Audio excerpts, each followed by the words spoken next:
Check. Check. We're live. All right. Can you hear yourself? Yeah, I can hear myself. Can you Tom hear me? Mannion. Yeah. All right. Thanks for coming. Yo, thanks for having me, man. I love doing these. So, how long have you been a state rep? I'm on my second term now, so the beginning of the third year. Okay. Yeah. And how you liking it? It's frustrating at times. It's exciting at other times. Like when you get a good win out of the state house, like it's like I literally went down there when we passed I think we were just talking about the state inspection, the car inspections. When that passed out of the house, I went down next to the majority leader and I jumped up and down. I was like, I can't believe we just did that. That's fantastic, with such a sweeping victory too. Yeah. So stuff like that's great, but then like you hear like these great bills, they make it over to the Senate and then they just die or they get like held hostage because they have their priorities, and having to negotiate stuff like this is just like painful. Like it's kind of a number. Is it kind of a numbers game between the House and the Senate because there's so many less people in the Senate? Well, yeah, absolutely. But it allows more concentration of power and just like smaller number body, obviously. So like different interests care more about the Senate because there's less people that they have to convince, as opposed to like it's an absolute monster of the House, 400 people. It's like a zoo sometimes. Oh, absolutely, yeah. I mean, so I'm on the whip team, and I'm part of the people that have to go around and get people whipped into shape. Herd the cats. Herding the cats. Yeah. It's that's not an enviable position to be in, especially when like there's a subsection inside the caucus that don't want to answer surveys anymore. They're done with it. The surveys? Yeah, we sent out surveys asking the opinion like of the caucus. Like unlike the Democrats, we don't have like a top down like you do this or you're gone type attitude. It's like we try to get the temperature of the water. Like why fight for a bill that like a third of the caucus isn't going to support? Mm-hmm. So like we sent surveys out and it's like, well, okay, we're not going to fight for this because like half the people they either don't understand it or they're not going to vote for it. Things like that. Are you saying that the Democrats are more organized? I think it's more threat than organized. Yeah, I guess at the end of the day, it's organization through force or coercion for threats and stuff like that. And is a threat to be primaried? Oh, absolutely. Yeah. Really?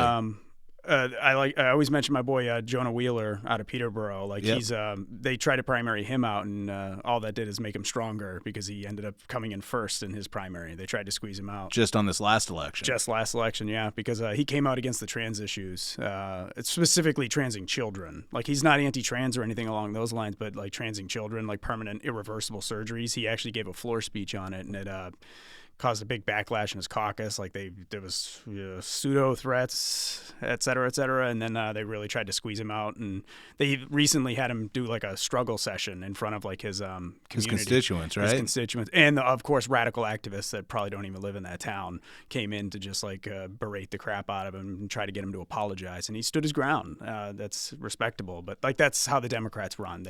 If you break from the party line, they try to get rid of you. Did they walk out on him while he was speaking in the State House? Oh yeah. Yep. It was like a mass exodus. So you're just not allowed to hold that view if you're on that side of the line. Yep. Yeah, they can't even talk about it. Really? No, they're not allowed. You can't stray from the orthodoxy. That's crazy. It is. I mean, some people accuse our side of doing that, but it was more like, so our side is there's an agreement going in. If you're like in leadership, like you're a committee chair, you're kind of supposed to like vote with the caucus priorities. We have like our white sheet, which is like we poll the caucus, and if like over 80% or something are on board, we give an endorsement, like the white sheet, like vote for this thing. Mm-hmm. If you're a chair and then you vote against what is technically the entire caucus, you're not going to stay as a chair.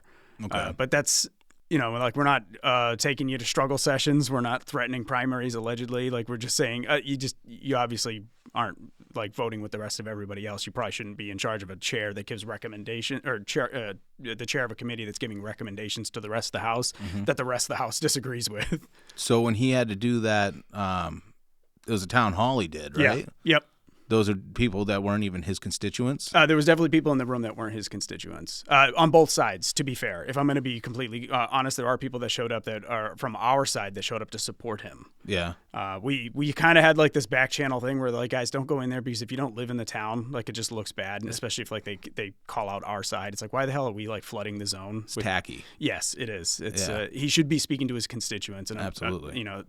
When you're speaking to like a room full of activists anyway, like that just feels bad. But I think like a lot of people in the Democrat Party are actually upset with like that kind of the transing children things and like the men and women's sports type things. Like that's not a winning strategy, and I think it was evident of like the federal races in the last election. Like that's a big dividing thing, and Like, Do you think that the Democrat Party's starting to realize that? Yeah, I think so. They're trying to do that course correcting thing right now, like not only like win back like women voters that went against them because of the trans issues, but like young men are also feeling isolated, right? Like they feel like, well, this entire party hates me for being a white man, right? Like this is like, why would I want to even shack up to these people if I say the wrong word? If like that, and it's not even like necessarily a slur. It's just like if I use the wrong pronoun, I could be ostracized and like I have to apologize to everybody, and it's struggle session type thing where you gotta go on an apology tour for misgendering somebody. They're saying that Gen Z is leaning more towards Republican. That's what I've heard. Yeah. The polls, they showed up in numbers, and they're doing a lot of heavy lifting for Trump and stuff like that. And I think like our party has a perfect. We should run with this. I don't want to feel like immediately segue into like housing stuff, but it's like we should be trying to get them here to New Hampshire in particular. What's stopping them, do you think? I think housing's a big one, and there's also lack of jobs. Like because like we're in the House is a massive like civil war right now over the housing bills.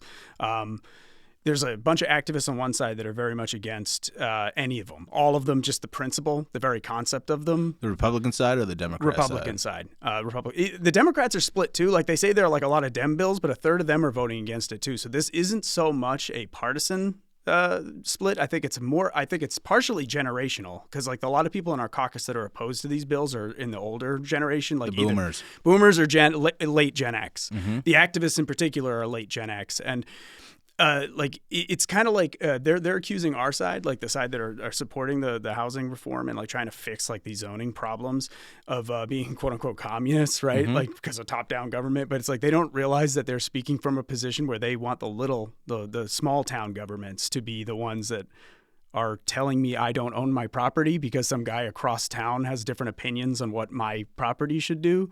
Like I see that as like way more communist than the state coming in, because I believe that in the role of like federalism and the different layers of government, the upper level should always protect the individual, the lowest level. So, for example, if a state steps out of line and tries to ban guns, I expect the federal government to come in and protect the rights of the individual and tell the state that they're wrong. I believe the same thing happens here with housing, where if I want to build a ADU for my brother, let him live on my property.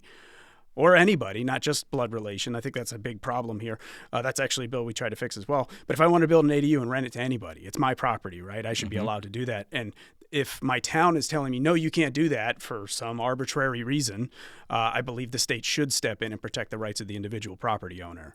The state's the one that is already imposing most of the regulations on property as it is. With some, like DES and stuff like that, especially the Department. So the Department of Environmental Services is the one that has like a huge list of things that have to do with like septic and water and stuff like that. That's all environmental. Right. And when it comes to like a purity test, like if you have like a Liberty guy that's like, well, I believe I should be able to do whatever I want. And then if my neighbor has a problem with me, he could take me to court and we can sort it out that way. I believe that from that purity standpoint, I think the middle ground is allowing something like a DES to come in and say, okay, well, septic does run off, and depending on your soil type, you could be affecting your neighbor's property. You could be affecting the groundwater that everybody shared. And perhaps that, if even from a staunch libertarian perspective, I think like a middle ground argument is allow something like that, because they would have like a global. It wouldn't be town by town, because if you're on a town border or you're on a stream, that affects more than just your town. That becomes a state issue, like intertown problems. So I completely understand that a DES should be and stuff like that. But then you have towns that go above and beyond, where they just kind of like make up whatever rules may be. Like you need like setback, and they like try to argue like setback is part of runoff and all this, and they like argue, but it's really just trying to keep, I think in my opinion, like keep younger folks out. Like I think that's the strategy here. Like younger folks who don't have like a lot of savings, they can't afford it. So like these lot sizes become smaller and smaller. Or I'm sorry, the minimum lot sizes become larger and larger, so that there's less and less land. So like if I'm trying to sell off a 10-acre lot, I can't, in some towns, I can't subdivide that at all. Like a minimum lot size, I think it was in Barrington, has like 20-acre. Really? Or something insane. St. Anselm's did like a study on this, where they went like town by town, and they found like some minimum lot sizes are absolutely insane. What do you think is a good lot size? Whatever the septic and water can support, in my opinion. Do you know what that is? And I think that varies region to region. It depends on soil type. and Okay. things like that. And that's where the Department of Environmental Services comes in. I think a middle ground, if we're going to like say something that applies to almost everything, from what I understand, there's a bill that came through the Senate where it's like, if you're not on municipal water and sewer, which is most of my town, like we have mostly well and septic, is probably 2 acres. It is right now. Yes. And I believe that's my town has even smaller. It's a little over 1 acre is the minimum lot size in my town. So we're actually less strict than that bill would be. Without sewage and water on town municipal. Yeah, I mean, I'm on a lot, sewer and water. I'm like an acre and change, and my whole neighborhood's like that. One of the bills that's going through is to minimize that as well. If you're on municipal sewage and water, I don't remember what size. I think it goes down to a half acre. Half acre. Yeah, which is still pretty large in my opinion. For if you're on municipal and water, like you actually have no runoff. Like it's all going into municipal, and you're on municipal services. You can buy a house right now that's on a 1/4 acre. Yes, even smaller. Yeah, there's a lot of houses I see on. And here's part of the problem is that you'll see a house for $350,000, $400,000. There's no land with it at all. Right. And that's one of the reasons why you're not seeing sales going like they were. The housing market was on fire a couple of years ago, and that's what drove up the price. And I moved in with that. Like I got the very beginning of that spike because I was trying to escape COVID in Massachusetts. So I moved up in 2020, the fall of 2020, like right at the beginning of that massive spike. And every house in my town has gone for way over what mine has gone for. Like when I bought it, and there's no sign of it ever coming down. There's a couple of people in the house that are talking like the opponents of these bills are like, they're saying, well, the market's cyclical. There's going to be a boom bust. And I'm like, so your suggestion to the Gen Z people that we're trying to move up into New Hampshire and vote red is just wait for financial ruin. Just wait for a massive financial ruin. You won't be employed because that's what comes downstream from a massive financial collapse. And then you can buy your house. The last reduction, the lowest it got to was in 2014, if you look at the charts. Okay. Yeah, all right. So we had a crisis in 2008. They injected a bunch of money into the economy. Oh, yeah. And then eventually it did start coming down. But after 2016 was when Trump got elected, and then 2017 we started seeing the economy take off again. So it will come down, I think. But how low is it going to come down? It's not going to be nearly what it was. The last time I think the housing prices came down 30%, 20 to 30%. But that's only on a $400,000 house. That's maybe, what, 10, 20, 30. So you're looking at $100,000 maybe, but still, that's still a lot more money than what you could have gotten it for 5 years ago. And that's assuming a static market, right? Like as opposed to like an increased demand from more people trying to move here. That's like assuming all other things remaining the same. And we could, if prices are going to be diminishing on their own, we could also be increasing supply, which I think is important. And I think the way to do it is the Republican way, empowering property owners, like these bills allow. I think ironically, though, that if housing prices do start dropping like that, the people that are sitting here telling us that we can't have these bills come through to try and increase people moving to New Hampshire to lower the cost of living, that means that their property values are going to go down as well. And they're not going to like that either. They think the role of government is to protect the value of their investments. I disagree.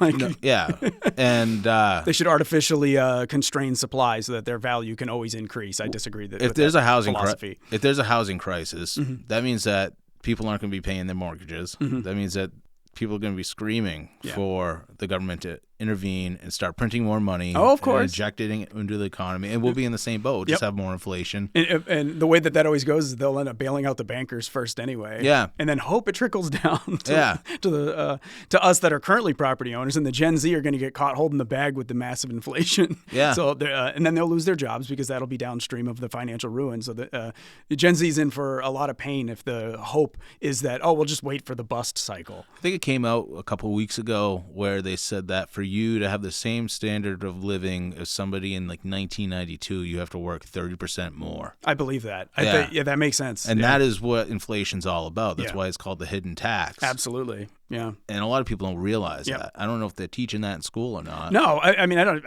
I'd be surprised if they even talk about how the U.S. transitioned off of like sound money. Like, I would be surprised if the current public education even touches on that. I don't think they do at all. No, they talk about, they say this stuff's great. You can print, because if you can print the money, you can just go to war forever and then cycle that money back into the military industrial complex. And they're the biggest welfare queens out there.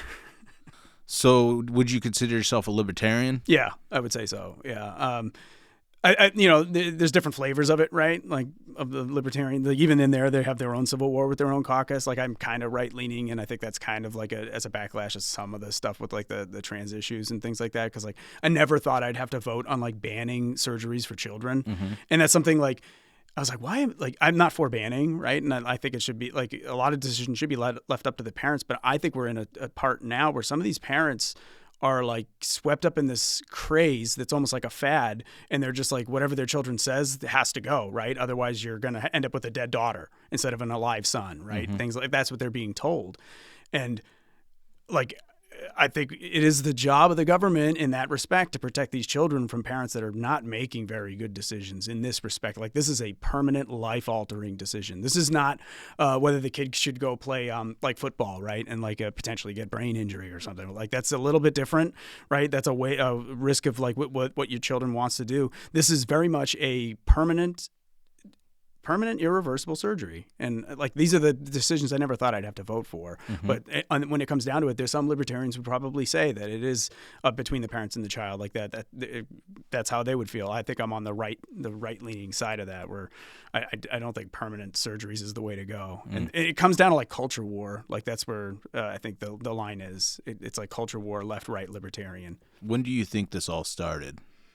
Oh, I have no idea. I mean, I think it came to light because of COVID. I'm not sure like how long ago. The trans issue? Yeah, or like indoctrination from schools into like this philosophy, like the gender ideology and racial ideology and stuff like that. I think like this may have been going on for a long time. I don't remember it when I was in high school, like this being a thing. Like I look back on some things like being somewhat leftist, like the way they talk about the Constitution sometimes is like some teachers will talk about it as a living document, blah, blah, blah.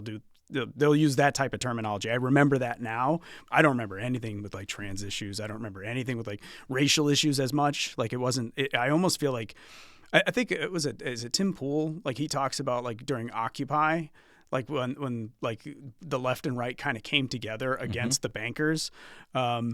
All of a sudden, like this like woke thing started coming about that drove a wedge between the alliance of like the everyman, like of the left and right everyman against the bankers.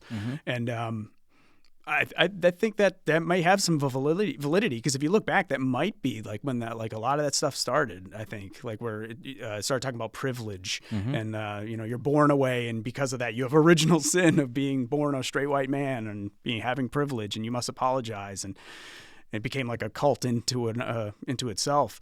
And then I think it simmered around for a while, and then I think like it made its way into the schools, and now children are being indoctrinated, and parents didn't find out about it until they were seeing what their kids were learning through remote learning, right? Like they had to do remote learning, and parents are coming in and they're like seeing what's on their kids' laptops, like what are you teaching my children? And since then we've had like a massive upswing in support for like education choice. Yeah. I think as bad as COVID was, there is a lot of good that came out of it in that aspect, because now you're seeing more people homeschool than ever before. Right. And a lot less people want to give their kids up to the public education system, which is basically government indoctrination. Absolutely, yes. Yeah. Government indoctrination to a specific ideology, too. It's not just like, loyalty to the state. It's like loyalty to that like religion, right? So. And I think as far as like the racial issue, that probably got really going after Obama was elected. I think so. Yeah. Because if you opposed him, you were racist, right? Yeah. Like that was what the line was. And then the trans issue, the first time I ever heard about it was 2013, I think. I had a friend that brought it to my attention, who he's a very smart guy. I've known him for years. He spent years in the universities. And he had a trans friend, and I didn't know what he was talking about. And he said, "Oh, well, now they're finding in the universities that they're teaching that gender is more about a social construct than it is about biology." Yeah. And I just kind of took his word for it at the time. And then Caitlyn Jenner came out, and got Woman of the Year, and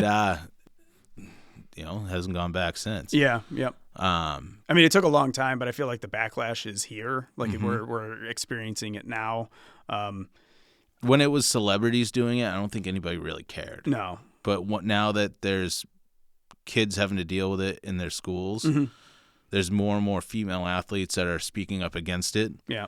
I just saw a video today of a girl that after the first place trans boy got off the first place podium, the second place jumped onto the first place because technically she was the first place girl, Yep. And that's costing people opportunities. It is, yeah. Which is it's not easy to get scholarships Yeah. and to go to college on a free ride based off of sports if you're going to dedicate yourself to those things. And to have it just taken away because of a mediocre male athlete competing in a female. I'm there with you. Like, I don't understand it. Like, especially when we craft like federal law to like give women sports and equality and all that stuff, and then they're just going to undermine it. Yeah, it's like, okay, so do we just do away with it entirely and just say there's sports, and if you're a man or a woman, you join the team, and then that just makes it so it's all men? Yeah. Like, is that what we do? Is that the outcome of this? Like, is that the direction they want to go? Like, there is no women's sports. Do you think they should have a men's league, women's league, and trans league? I think men and women, and then they should have a women's league and then everyone else. Yeah, is probably the way to do it. And then like trans people can compete in the men's or the default league, right? And the women's league should be somewhat, I guess, I suppose, a protected space or something for women, right? So that they have something to compete for. I mean, in this, it's like all this being said, like I'm somewhat like a live and let live kind of guy, right? Yeah. But I wouldn't even say somewhat. I'm very much a live and let live guy. Like, I don't have, if someone wants to claim they're trans, like I don't have a problem with that or whatever. It's when they start like leveraging government against like people, or they use like the mob, like the internet mob, to just like crucify folks for like the infractions. Yeah. I think just like being bigoted against people for being trans is not acceptable either. Like, I'm not much. I don't like group people. I try to not group people like that. Like, I try to like get to know people, and I don't put them in a big bucket. But so like that's where I come down. I get kind of torn on it, but then like at the same time, it's just like when it goes to the point where they're like proposing genital mutilation on children, I'm like, no. Now you've made me had to vote for something that I never thought I'd have to even think about, right? I think the Jordan Peterson situation, how he even got famous, was he wouldn't refer to somebody as their pronouns because you can't force me to say somebody else's pronouns. Right. And I think that's kind of where I started thinking, okay, this isn't, as far as a libertarian aspect of it, if you're forcing somebody to call you a woman even though you're a man, then you're kind of losing the argument. Yeah, that's where that started changing for me. And that's like codified in law in other countries, Canada, and the UK. Yeah. Like I think they'll come to your house and take your children away. That is wild. Yeah, and in Colorado, I think that they just passed a bill in Colorado where you can face jail time if you misgender somebody. Yeah, that's when I feel like I have to get involved. Like, I think that's absolutely unacceptable. Like, you should be free to think how you want and say the things you want. And if the idea of freedom of speech is, combat my ideas. If you don't like what I'm saying, combat my ideas. That's the concept of free speech. It's to protect speech we don't like. Exactly. So you first ran in 2022 then? Yes, as soon as I could. Like, it was basically 2 years almost to the day when I got elected. Really? Like, as soon as I moved to state, because COVID radicalized me, right? Like, I was happy sitting on the bench in Massachusetts for a long time. I was happy with the not happy, but I just sat with the taxation. Passive. Sat with passive. I'm like, this is terrible, whatever, but it's bearable because I don't have to uproot my life. To be fair, there are a lot of people that move to this state with however they get here, and they uproot their entire lives from like other places of the world, not just in the country. I only had to move like 10 miles as the crow flies straight north. It was not. I didn't change anything. I still hang out with the same friends. My family's not too far away. But technically, it was a big move for me, right? Like I was happy where I was in my little condo community.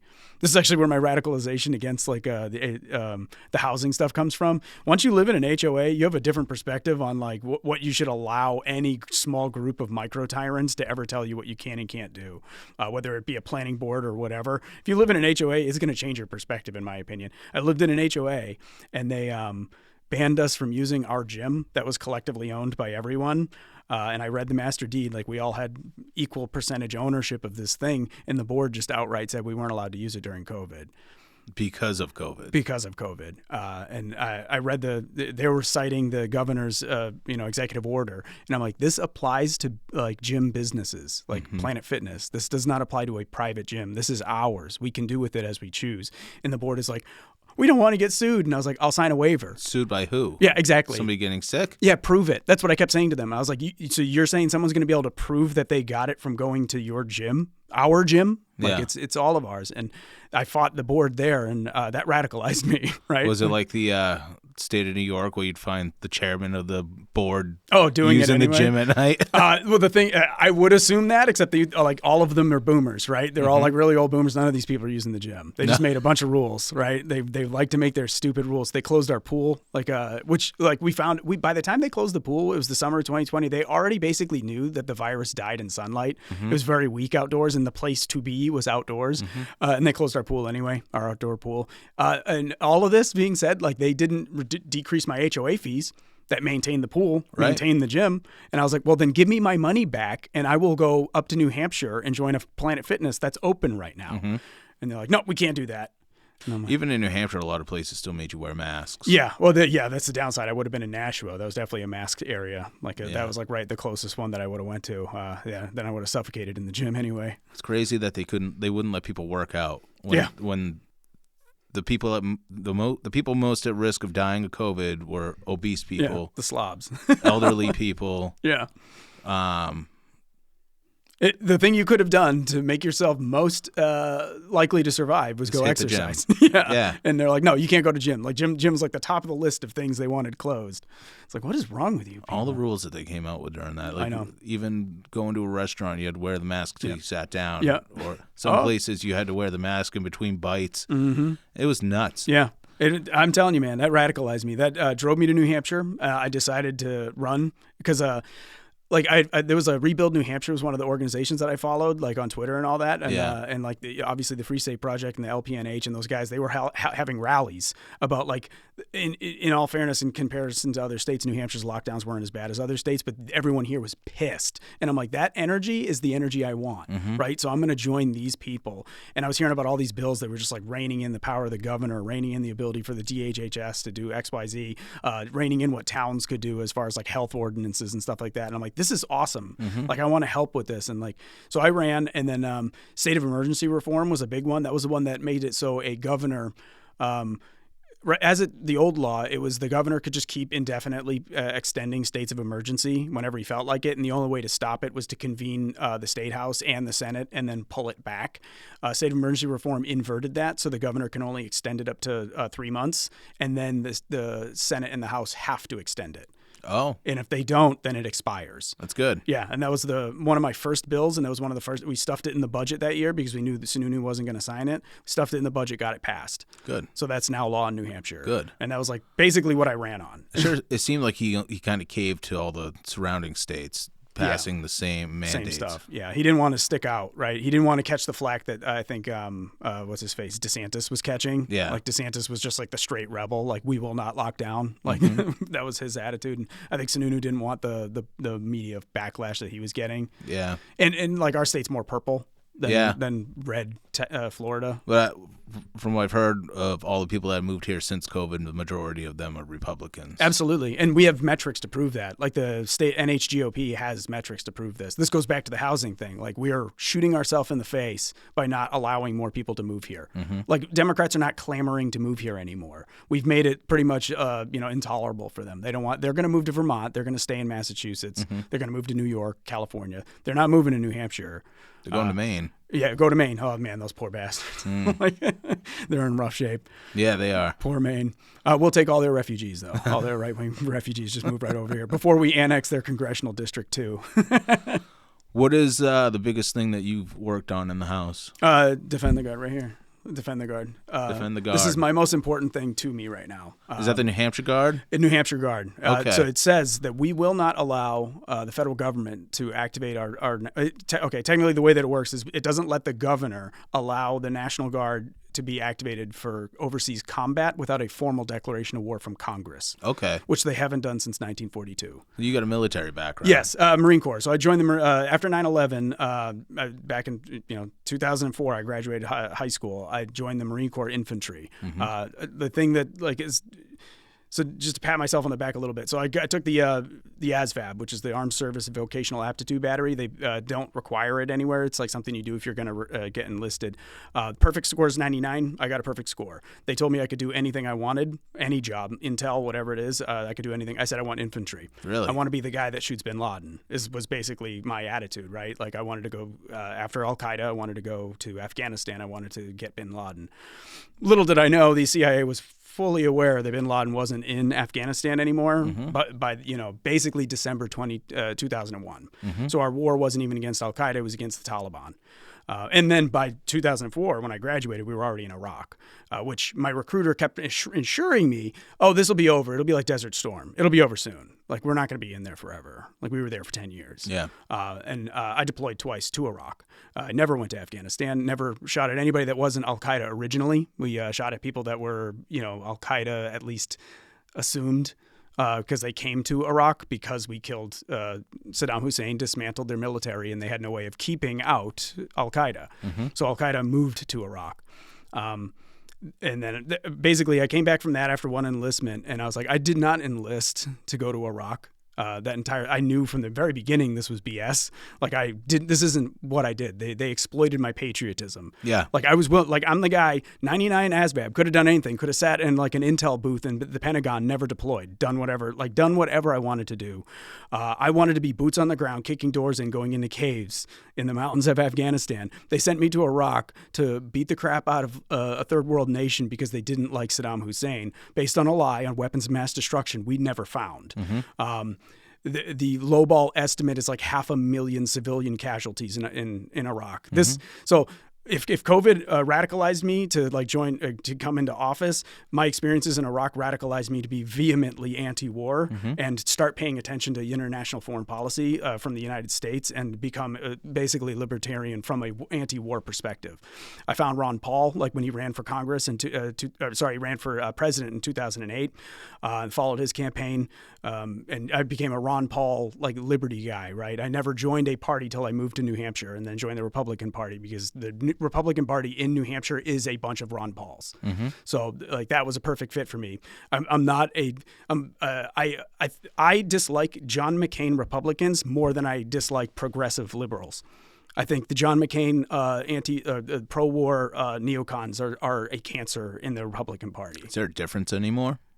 Of the progressives and the they're neocons? all pro-war now. Oh, no, exactly. That's exactly right. Yeah, like the Obama administration, right? Like they escalated the war in Yemen. They got us involved in Libya, the regime change in Libya. They took the troops out of Iraq and sent them right into Afghanistan. Yep. Bolstered Afghanistan, which was a massive waste of time. Stayed there for 20 years. The only thing he did that was good, it was actually killing bin Laden. Like it took him all that time, and he finally killed bin Laden in our pseudo-ally Pakistan territory. Like they don't like us, but we're not hostile because they kind of also keep China in check, sort of, except that's also changing. But they also never showed us any proof that they killed him. That's true. Yep. I guess the burial at sea that they had. Yeah, burial at sea. They say they have pictures. Why didn't they put him on trial? That's the biggest thing. I would have liked to have seen him on trial. He killed 3,000 American citizens. Yeah. Put him on trial. The military-industrial complex's excuse is they didn't want backlash. What backlash? I know, exactly. If he's dead, I'm glad he's dead. But there's a process. Yeah, and we should have. There's another theory that he was already dead. That he was dead for a while and then died of medical. Yeah, something. They said he was on dialysis or something. Yeah, I know. I guess I'm naive. I think that they did it. I think SEAL Team 6 took them out. I hope so. I hope so. But they lie about everything else. You're not wrong. They lie about that. You're not wrong. But it's like, so anyway, back to Defend the Guard, right? So I never knew about anything like this until I ran in my first year. My first year I ran on COVID stuff, but then I ran into this guy, Derek Prue, who's working with Bring Our Troops Home, and he was pushing this bill. This bill's like filed in 30-something states. And he was explaining it to me. I was like, this is exactly what we need. This is the states asserting their authority over their militia, which is by the Constitution defined. That is our National Guard. They just rebranded it the National Guard. That is our state militia. And it has a dual mission. You're not wrong. But in Title 10, there's an entire section, 12301, that says that the governor can withhold consent. They made an amendment back in like the 80s, the Montgomery Amendment, that says he can't withhold consent for training purposes. It's never been tested on whether the governor can withhold consent from deploying our National Guard into combat, for overseas combat. And during the War on Terror, the National Guard units made up 50% of the people deployed downrange. When Katrina hit New Orleans in 2005, I was in Iraq at the time, and there was National Guard units from Louisiana and Mississippi, including all of their engineering equipment, was deployed to Iraq and Afghanistan to build bridges in Iraq and Afghanistan. They were not available when Katrina hit. They had to pull in National Guard units from as far away as Idaho. Wow. And that's the guy, Dan McKnight, who creates Bring Our Troops Home. That's what radicalized him and got him into this. Like, why is the National Guard, who's supposed to be defending our country and be there for our neighbors and be there for our states, being sent into combat at all? Like, they're supposed to be here. And like, if you're a border guy, like obviously, like the border's a huge thing now. At the time, it wasn't, but it's like becoming increasingly clear that is the role of the National Guard. Like Texas, Arizona, New Mexico, they should be using their National Guard on the border, but they're being sent to Syria. They're being sent to Jordan and Iraq. We're still in Iraq. Like the war has ended. We still have troops in Iraq. Every year, their version of Congress is asking us to leave. Their democratically elected government that we helped them form has repeatedly asked the United States to leave. We still have units sitting on Al-Assad Air Base in the Al-Anbar province. That's where I flew into on my first deployment. We still have people there. And what are we doing there? Allegedly stopping ISIS, allegedly. But I think it's more that, so my understanding is, like, the way that this has all played out is they wanted Assad gone from Syria. They did that. They did that, and they've allowed this guy named Abu Muhammad al-Jalani, who was head of Al-Qaeda in Syria. He has since rebranded himself as like Al-Shara or something. He had a $10 million bounty on his head from the United States as of December of last year. But once he took over, that went away. We just got rid of it because the way they see it, the people in the military-industrial complex, is they would rather have literal Al-Qaeda in charge of Syria than somebody that's somewhat friendly to Iran. Yeah. Last I checked, Iran didn't attack us on 9/11. Right. I enlisted to kill Al-Qaeda, but our National Guard now has facilitated the overthrow of the Assad regime and the installing of this, jihadist in charge of an entire country now, which of course, like, depending on where it comes down on like the Israeli things, like that's a big problem for Israel because Al-Qaeda definitely hates Israel a lot more than Bashar al-Assad ever did. And it's a big problem for Turkey, our other ally, even though Turkey helped them get overthrown. So, and the Kurds, of course, which is like we are still occupying the northeast of Syria to guard oil fields with our National Guard units. Oh, fun story. Not so fun story. But the National Guard unit that was guarding the oil fields in the Kurdish area that came under rocket attack, I think it was like 2.5 years ago. They came under a rocket attack from the Syrian rebels, Al-Qaeda. And that same exact unit is the one that was missing from Louisiana during Katrina. That exact same unit was missing. And then to bring this back to New Hampshire, there's an airfield in Jordan. It's like where Jordan, Syria, and Iraq all meet, and it's right over the Jordan line, our ally. We have an air base there called Tower 22. The New Hampshire National Guard was there as early as slim as 2 weeks prior to that coming under fatal rocket attack by Iraqi militia. And that happened in 2023, January 2023. They rocket attacked. They killed 3 reservists, Army reservists, but they wounded somewhere around like 24 National Guardsmen from 4 different states. And that could have been our guys. And my question is, what were they doing there? Obviously, the outcome of that is us sitting at that air base created a blockade route that stopped Iranian supplies coming through Iraq into Syria to help Bashar al-Assad. Yeah. So by us putting our men at risk, we have facilitated the overthrow of this individual and the installing of Al-Qaeda in charge of their very own country. They're the moderate rebels, right? The moderate rebels is what they kept telling us. It's literal Al-Qaeda. Literal Al-Qaeda is now in charge of an entire nation in the Middle East. And the same thing's going on like with Yemen. We were bombing Al-Qaeda in Yemen for a long time, like during the end of Bush and the beginning of Obama, mostly through Obama. And then the Saudis asked us to stop bombing Al-Qaeda and start bombing the Houthis because the Saudis didn't like the Houthis. So we started bombing them. So why? I did something to do with the Saudis didn't like the Houthis for whatever reason, right? It's regional conflicts of different sects, and the Houthis are somewhat supplied by Iran as well. So this kind of all just kind of comes into like the kingdoms of Jordan and Saudi Arabia versus like Iran. Is pretty much what this entire geopolitical structure is. And the Saudis are it's kind of weird that a lot of the attackers on 9/11 were Saudis. They're Saudi Arabians. Yeah, it's kind of weird, right? Yeah. And they're our ally, the Saudis. That's weird. So anyway, to quote unquote, from what I understand, the quote is to placate the Saudis, we decided to start bombing the Houthis in Yemen, which by definition means we are helping Al-Qaeda because Al-Qaeda is also fighting the Houthis. And we did the same thing in Libya. Al-Qaeda and ISIS were fighting against Gaddafi. We helped overthrow Gaddafi. So by extension, we are helping Al-Qaeda again and ISIS. And then they're all fighting each other. And now it's a massive civil war. And the country's way worse off because of our intervention. And the same thing with Syria. Like what's happening right now is as of, what was it, February, I believe? Like I can't remember like the timetable. But the radical Islamic jihadists that are now in charge of Syria. The moderate radical. The moderate radical are now beheading. They're beheading Christians. They're beheading Alawites in the streets. And this is the guy that we backed and removed his bounty, and our National Guard helped put into power. So the way that we are doing this is with Defend the Guard. If we can pass this in state by state, this actually diminishes a large part of the power that the Pentagon has, by tapping on the state's resources and forcing us, because we house these guys, we train these guys all, mostly on our dime.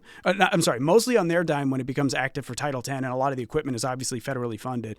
But like when they're sitting around and pulling down paychecks for like weekend training, that's all in the state. And it's not like Camp Lejeune or like Fort Bragg, where it's active Army, active Marine Corps, where the federal government is on the hook for housing them and training them and feeding them and everything. The state's somewhat on the hook for our state militia. It's just that when they get activated for Title 10, then the feds pick up the bill. And of course they say, well, if it weren't for the feds, you wouldn't have these refueling tankers that are sitting in Pease. Aren't you glad you got those refueling tankers? So Title 10, can you explain that? Yep. Title 10 activation is basically they federalize the Guard unit. It moves it into federal service, and it's used for whatever purpose, right? It could be used for deploy them to the border, could be deployed to overseas combat, could be deployed for training overseas. We do have state partnership programs where they'll go to like El Salvador or was it Cabo Verde? I can't remember where the hell they go, but like there's other places that the Guard will go and train. Mm-hmm. That's Title 10 activation. One subset of the Title 10 activation is to go to places like Kuwait, Iraq, Jordan, Syria. That's what we're trying to stop. They shouldn't be going there. No. That's not their purpose. That's not their role. And from my understanding is they even bragged about this. Like we have those giant HIMARS batteries, which are those rocket batteries that they use, especially they've been talking about them a lot in Ukraine. We have a HIMARS battery unit in New Hampshire. And I guess in Kuwait, we like used our HIMARS unit to like sell a bunch of HIMARS to the Saudis. So basically our National Guard were being used as like car salesmen on behalf of the military industrial complex. So it's like, hey, go demo these things so like Raytheon and BAE can make a whole bunch of money selling these things to our ally. And it's just like, well, that's our tax dollars at work. It's a massive like welfare process of taking our tax money and handing it to Raytheon. The military industrial complex has been out of hand for a long time. Yeah. Do you feel like the Trump administration is going to rein that in at all? I was hoping. So Pete Hegseth, who's now the Secretary of Defense, he actually, when we passed Defend the Guard out of the House last year, he went on Fox and Friends and said, I endorse this. This is fantastic. This was long before he got tapped for anything in the administration.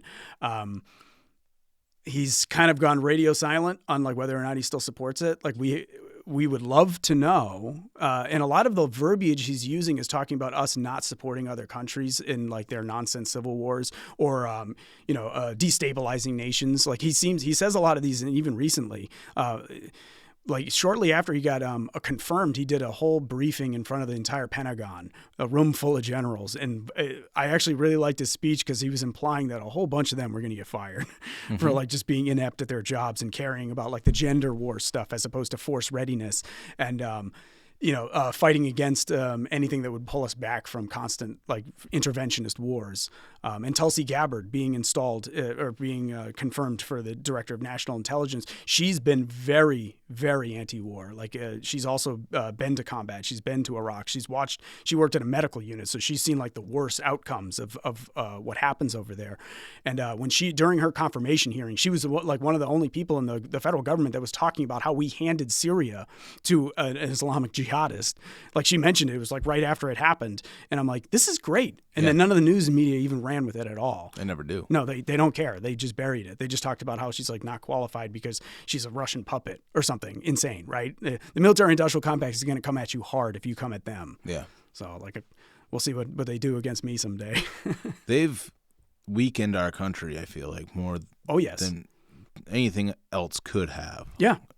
The inflation that we're feeling is because we're paying trillions of dollars for these nonsense wars that have gone on more than anything. The only other two... Are they even wars? They're conflicts because there's no declaration for Exactly. anybody. We've never done it. It's been those authorizations for use of military force. And that's actually what we call out all the time with the Defend the Guard, all the activism. The 2001 AUMF was passed after 9/11 to fight the people that were responsible for 9/11. It has now been used for justification in conflicts in over 20 countries. The AUMF? Authorization for use of military force. Yeah. It's how they do war at the federal government. It's pretty much the president can go do whatever they want for up to, I think, 90 days, and then they have to go to Congress just to ask for the check writing. Right. And that's what the authorization is for. Another funny story, they tried to pass an AUMF for any intervention in Syria. That was back in, I think, 2011, time frame. I'd have to look up the date exactly. It died. It never made it out of the Congress. It never got passed. So what they did is they expanded the definition of the 2002 one, not even by changing any text. 2002 was the Iraq War one. And they said, well, because ISIS exists and they're somewhat in Iraq, the Iraq War AUMF applies. And then once ISIS was dead, we still just kind of kept like the federal government, no one's like suing them or trying to challenge any of this because like no one has standing to do so. That's where I think Defend the Guard comes in, is just kind of like they're wishy-washy between like, well, it's the 2001 AUMF because we're stopping terrorists. It's like, well, that's funny because you installed a terrorist as the leader of that nation. So how does that apply? They've destabilized that entire region. Oh, of course. Yep. And even with Gaddafi, was that 2011? He was trying to institute a gold standard. Yep. He wanted to get off the petrodollar. Yep, and provide free electricity for his entire country. Yep. And he wanted to pretty much unify Africa, almost like the whole northern Africa. Yeah. He had to go. Yeah, exactly. That is a big threat to us. There's a lot of oil there. Yeah. Yeah. We can't have a big another OPEC that's like not using the dollar. Right. That would be bad. That would be very bad for the military-industrial complex, the oil-industrial complex. Well, they're going to have to figure out something soon because now we spend more on interest on our debt than we do for our defense. Yes, it's the number 3 budget item. That's crazy. It is insane. Yeah, and it's just going up. Yeah. It's not going anywhere. Like those Doge cuts and stuff like that aren't going to get codified. And everybody's just kind of like, oh, well, that sucks. I feel like this administration, the presidential administration started off strong. And there was a lot of hope. But inertia. It felt like there was inertia, especially like when some of these people got confirmed. Like from a foreign policy perspective, I was like, oh, good. They kept out Nikki Haley. They kept out like those neocons. And he like specifically is like Mike Pompeo. No, you're not getting a job in my administration like those people. And then it's like Tulsi Gabbard in charge of this, RFK in charge of that. And, Hegseth gets confirmed by 1 vote. The tiebreaker being Vance. He had to go in and break a tie to get Hegseth in there, and I'm like, this is awesome. But now it's like kind of more of the same. Like we're pushing like BS spending bills. That's like, okay, it's going to increase debt over the course of 10 years. Like oh, it has a short term, cuts spending in the short term. It's like, yeah, but over the course of 10 years, like we're adding like another 10 trillion to the debt. Does that one come with a $1.5 trillion deficit? I think so. Something around that. Yeah, we'll see what comes out of the Senate, right? Like Rand Paul's now pushing against it, and the Trump administration is now talking about they want to primary Rand Paul and Thomas Massie. Well, the Elon came out against it too yesterday, right? Yeah, so he's pretty pissed about it. Yeah, and I think that needs to happen. I think that I think Trump actually does react to that type of negativity. He was a populist, so like he wants the people behind him. Right. And if he gets a big enough backlash with somebody like Elon at the front, he could potentially tell Speaker Johnson, no, kill that stupid I hope he understands that he has less than 2 years to really make a difference, because once the midterms happen, if you lose your majority in the House and in the Senate, you're not getting anything done. Right. And I hope that the New Hampshire Republicans understand that as well, what's going on in the state. With our own budget. Yeah, I mean, so what do you think about all the cuts that's going on with the budget? I mean, obviously we don't have all the funny money from COVID running into our government anymore, so you can't really operate at that same level, which I think my understanding is that's what's going on. That was the idea. But everybody's stomping their feet and they're real mad because like they're all getting budget cuts. Like those, if you listen to any of the finance committee hearings, like there was like Dan McGuire got down there and he gave like an amazing breakdown of like Department of Corrections has like while their guard staff has kind of like trickled and increased with like population despite the number of inmates decreasing, like the administrative staff, just like in the schools, has like gone up exponentially. So he's going to like eviscerate a whole bunch of those. And the Senate, I think, put like half of them back in their version. This is obviously all subject to radical change over the next 3 weeks because the Senate's going to vote on it tomorrow, and then it's going to committee of conference, and then the two finance committees are going to have it out, and they're going to. Our side is going to be the bad guy, and I think the Senate positioned themselves to make us the bad guy, the ones that are going to cut the jobs, administrative state jobs. The UNH funding was another big hoopla. There was a joke about closing the state library. The library, yeah. Yeah, that was a joke. I don't think it was ever going to actually happen, but. Are we running a deficit right now? I think so, yeah. The current proposed budget, I'm almost certain, is going to run the deficit. I think it was the current budget, even out of the House, but I think going to dip into some rainy day funds. Even with all the cuts. Yeah, but that was going to like be for short. Like the problem with all this crap is just like, well, there's programs that are one-time funded, then there's programs that last forever. And when it came to the COVID stuff, there was a lot of forever programs that were generated with short-term money. And especially like DHHS, like the Department of Health and Human Services, like there was talks like the Liberty people were like, we want $1 billion out of the budget and $300 million of it better come from DHHS, like stuff like that. That was just like one of the lines in the sand that we just drew, just trying to get like some kind of concessions from our own party to make sure that we craft a fiscally responsible budget. And there's a lot of estimates about, revenues will be okay because there's a lot of gambling money that we're expecting to get in. It's like you can't really bank on something like that, especially if the national government, like the state, the country as a whole, goes into like a recession. The first thing people are going to stop doing is gambling. No, not everybody. Somewhat responsible people, like right, like the people that we're expecting, like the touristy types that are going to come here and gamble. That stuff's going to dry up. Like you can't just bank. Alcohol sales probably go up. They do. They're like recession proof. They are. But they're saying right now the younger generations aren't drinking or smoking like the older generations did, which is a good thing. Yeah, it's good. I mean, a lot of them transition over to like cannabis, which is, we're losing money to Massachusetts left, right, and center. And Maine. And I live down on the Mass border. So like to me, I drive over to Tingsboro, which is like right on the other side of Nashua. There's a dispensary right there across from like the Nashua Mall.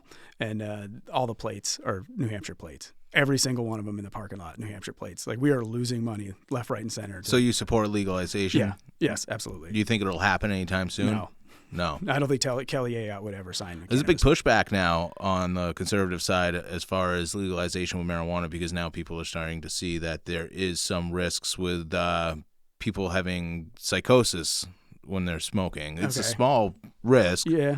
But there's like a new fear campaign going on with cannabis right now. Yeah, I mean, they've been doing that for over 100 years or something with like federal prohibition, like cannabis, and like they. I mean, it was, and truth be told, I think a lot of that stuff was like racially, like when the feds came down on it, I think it was just trying to like throw certain people in prison that they didn't like. That's where I kind of sound like a lefty on that perspective because I mean, I don't think that that's far from the truth. I think they blamed the wrong thing. And it's weird that like even New Hampshire schedules crack and cocaine differently. Like, really? Yeah, crack is more strict. The penalties are more strict than cocaine in New Hampshire. Same exact drug. Just different, different quote unquote communities, right? Use it, and I think that was on purpose.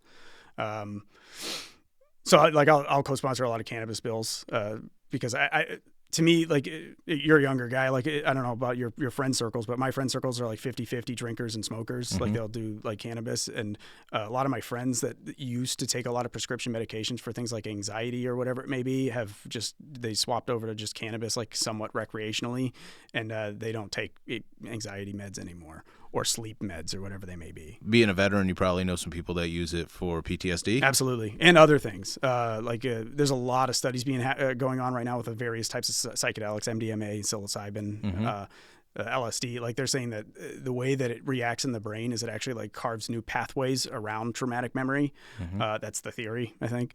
I'd like to see more medical research into stuff like that. Like, they've been demonizing too many of these things for too long, in my opinion.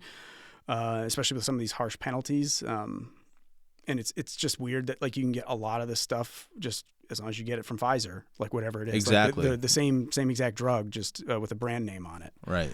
Because they get the license to do so. And they're the ones that can, butter up the FDA because they have a revolving door at the federal government. So we're about the same age. You probably remember when people started getting hooked on OxyContin. Mm-hmm. Oh, yeah. Yep. I know a lot of people that got hooked on OxyContin, and that was legal heroin. Yeah. And nobody, I mean, some doctors went to jail, I'm sure. Yep. But the people making it never went to prison. No. Yeah. And it destroyed millions of lives. Yeah. And we're still dealing, like, I think the fentanyl stuff is downstream from that. Absolutely. Like it's people just trying to find something similar to get the same thing. And that's just going to drive more people underground and cause more death. Yeah. One of our biggest costs is the border, and one of the biggest products coming over the border is drugs. Yes. And I think that the cartels are probably losing money on marijuana in the states that have legalized marijuana, and I think if they needed to have a different approach towards drugs, mm-hmm. narcotics, and there used to be a time when you could go to a pharmacy and it was called a drugstore, and they sold cocaine and opium. And yes. Yeah. That all started changing in the 20th century, mm-hmm. and now we have a huge drug problem. But they're all legal, mm-hmm. so is it working? No, obviously not. In my opinion, it's not. It's the war on drugs is a failure. In my opinion, I think a better way to do it is, like, I mean, as dorky as it was, like DARE and stuff like that, I think does help. I think at least stuff like that when you kind of show the children, like, the downsides of, like, being an addict of anything. Yeah. Anything is good, because just saying, like, strictly these illegal drugs are bad is stupid, because I think people, like, if you become an alcoholic, that's a problem. If you're a gambling addict, that's a problem. If you tell kids, though, that marijuana is just as bad as heroin, and then they try marijuana and it's not that bad, then they're going to think you're lying about heroin as well. Yes, exactly. We need to be more honest about it. There's people in my local GOP that I argue with in Pelham. I bet. They're like, no, we can't legalize it. And I was like, it's like, you realize that everybody, like, half the people I know drive right over the Mass border and just get it every single day. Mm-hmm. And this like stigma of, like, oh, well, it makes people less productive. And it's just like, these people are pulling down, like, six-figure salaries. They're engineers, mm-hmm. and they do cannabis. Like, what are you talking about? You are repeating talking points from 1950. Absolutely. And they just don't understand. So we have decriminalization in New Hampshire. Yeah. But we won't be seeing legalization. AOT won't sign it. You won't get a majority. You won't get a veto-proof majority. No, in the Senate, there's people that were allies in the Senate that feel like we burned them last time. Burned them how? They made a cannabis bill that basically put it under the Liquor Commission, mm-hmm. and it would have been like the Liquor and Cannabis Commission, and then it would have been state-run. What was the opposition to that? The Democrats no longer supported that version. Why? A big part of their base are a bunch of stoners. I know, but they didn't like the state-run concept. There was nothing in there about home grow that they wanted. To them, they want, like, people to just be able to grow plants in their house and do it. And, like, I'm all on board with that too. And I voted for the dumb state-run one, like, as non-libertarian as it was. Like, to me, like, our liquor commission is actually like a revenue source, and we actually, to me, it's not a monopoly, because we're actually competing against our neighbors. So it's operating in a market. The problem is it's just all state-run. Which, how is Maine right now? Is that state-run? No, I don't think they have state-run cannabis. I think they have, like, a certain amount of, like, I think it's like Massachusetts model or whatever, where there's X amount of licenses you can get. I think I'm not 100%. I don't go to Maine very frequently, so I'm not sure. I know Mass had that was very crony. If you do state run, that's super crony, because then the state can just kind of pick which cannabis manufacturers like they're going to buy from. So that's ultra crony. The next layer down cronyism would be like a limited amount of licenses because they're going to go to people that know senators because that's how a lot of that crap works. The real solution is just allow towns. Local control allow the towns to opt in and they get a cut of whatever the tax revenue would be. That I think is the best way to do it. They can opt in and then just anybody who wants to build one would build one and then the town gets a cut because that encourages towns to do it, in my opinion. We shouldn't be forcing towns to do it. We should just allow the towns to do it. Yeah. And I think it would happen, especially border towns. Sounds like a messy argument. You think? All around. Yeah. The entire debate. The whole debate. Yes. Yeah. And the state wants cannabis. Like every time they do a poll, it's like absurd. It's like 65, 70% or something. Yeah. Is just in form of they just want it legalized, and a subset of that doesn't care how, right? Mm-hmm. Subset of the 70, like 30, whatever, 35 or something, doesn't care how. State run, we don't care. Like I think that's like the metrics, right? And then the rest is like, well, I'm not going to stand for state run. And then the other one's like, we only want home grow. Well, we need tax revenue, so let's figure it out. I agree, and like I said, we're losing money to Massachusetts, and the taxes. Like I hate taxes. Obviously, taxation is theft. But if we're going to have taxes, opt-in taxes are the way to go. Things like quote unquote sin taxes, like that's the way to go. I'm not trying to discourage people from doing it, so to speak, but it's an opt-in tax, and I prefer opt-in tax over pay this or you lose your house. Sin tax, I like that. Yeah. So, would you be a proponent for eliminating property tax? Sure. How would you do it? Well, you'd have to get rid of public schools somehow because they're like 90% of your property taxes. And then everything else would be you'd pay for the snow plows, you'd pay for road maintenance, like a neighborhood can come together and repair things like that. But the schools are a huge problem. Like as far as like their spending is out of control and detached from student population.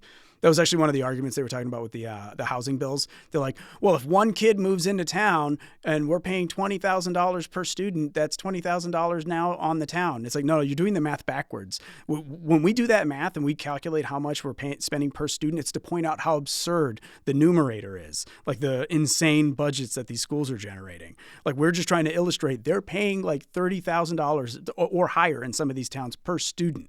Like that's insane. That's like UNH. Yeah, exactly. Like it's insane for these kids, right? Like, and it's administrative bloat because the salaries of the teachers haven't gone up that much. Right. Like the teachers aren't getting like if you're paying like $20,000 per student and you have a classroom of 20 kids, no teacher's pulling down $400,000. No. Right. Like so, where's all that money going? That's why I wish the teachers are all in with their unions, and the unions are lying to them because I think the unions are protecting the administration for some reason, even though they're supposed to be separate entities, right? Like a lot of these administrations are just appointed by school boards, like superintendents and stuff, and they get their salary defined by that. And then the teachers' unions are working against the teachers, in my opinion, by defending the administration costs. The head of the teachers' union makes more than the president of the United States. Yeah.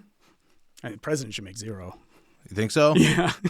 Us getting like not paid in the state house, I think helps with cronyism. Well, this president does make zero. Right. He donates it all, right? He donates it all. Yeah. But I think if we want to start eliminating a lot of the corruption that we see, and this is probably an unpopular opinion, but I think we should be paying our representatives more. You think in the state house?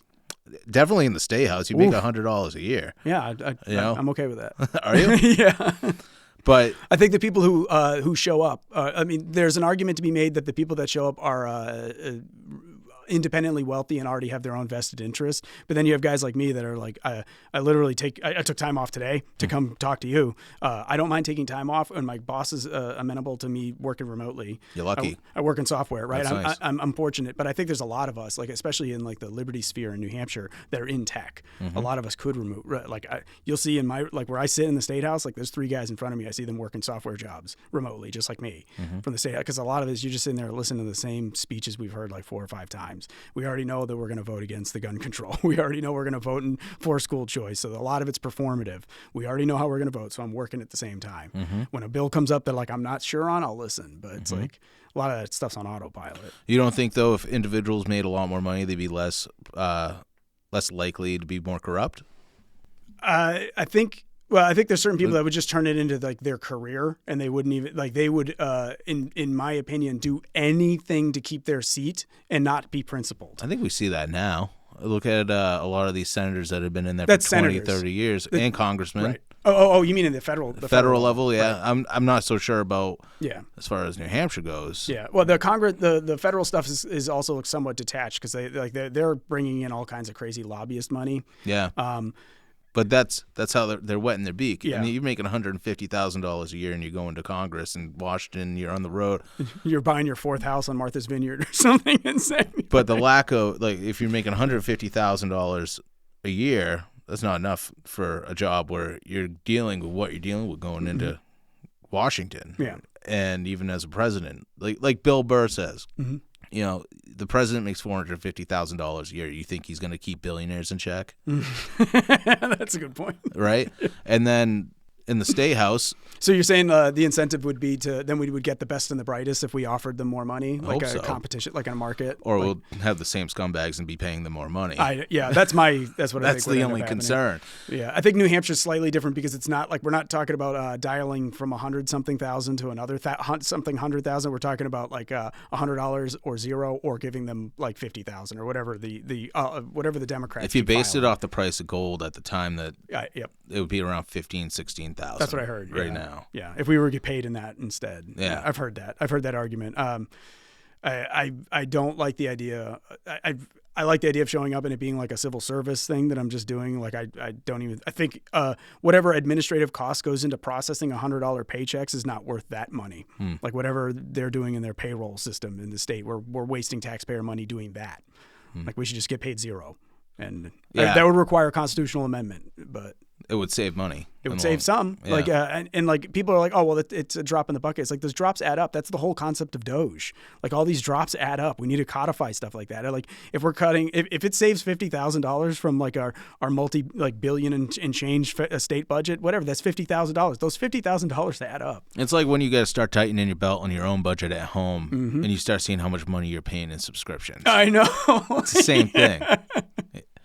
Are you sponsored by one of those get rid of the subscription services? You should get a deal. Yeah, that's the Doge thing. I hope that they actually make some progress with that, but I'm not sure about that either. Yeah. I think Elon, perhaps we're going to see the backlash over the next couple of weeks from Elon stepping out. We're going to see if like Trump turns on him now, right? Like sometimes he does that. He'll like throw his own allies under the bus. They'll be best friends one week and then enemies the next, depending on because he likes to rub elbows with the swamp. He's supposed to be draining it. He's supposed to be draining it. Yeah. Like I supported him going into the election, obviously a Republican or whatever, but like I put a post on Twitter where I talked about all the people that I voted for in the past. I didn't vote for Trump 2020. I voted third party because of lockdowns. Who was the third party? Jo Jorgensen, the Libertarian. That's right. Which was stupid. She was a terrible candidate. But. She's a terrible driver too. Yeah. But it's like I could not. There's no way I was voting for Hillary. For Joe Biden. Yeah. Like, there's no way. The empty suit. I voted for Trump in 2016. I didn't vote for him in 2020 because of lockdowns, like 100%. I was like, why is this Fauci guy not in prison?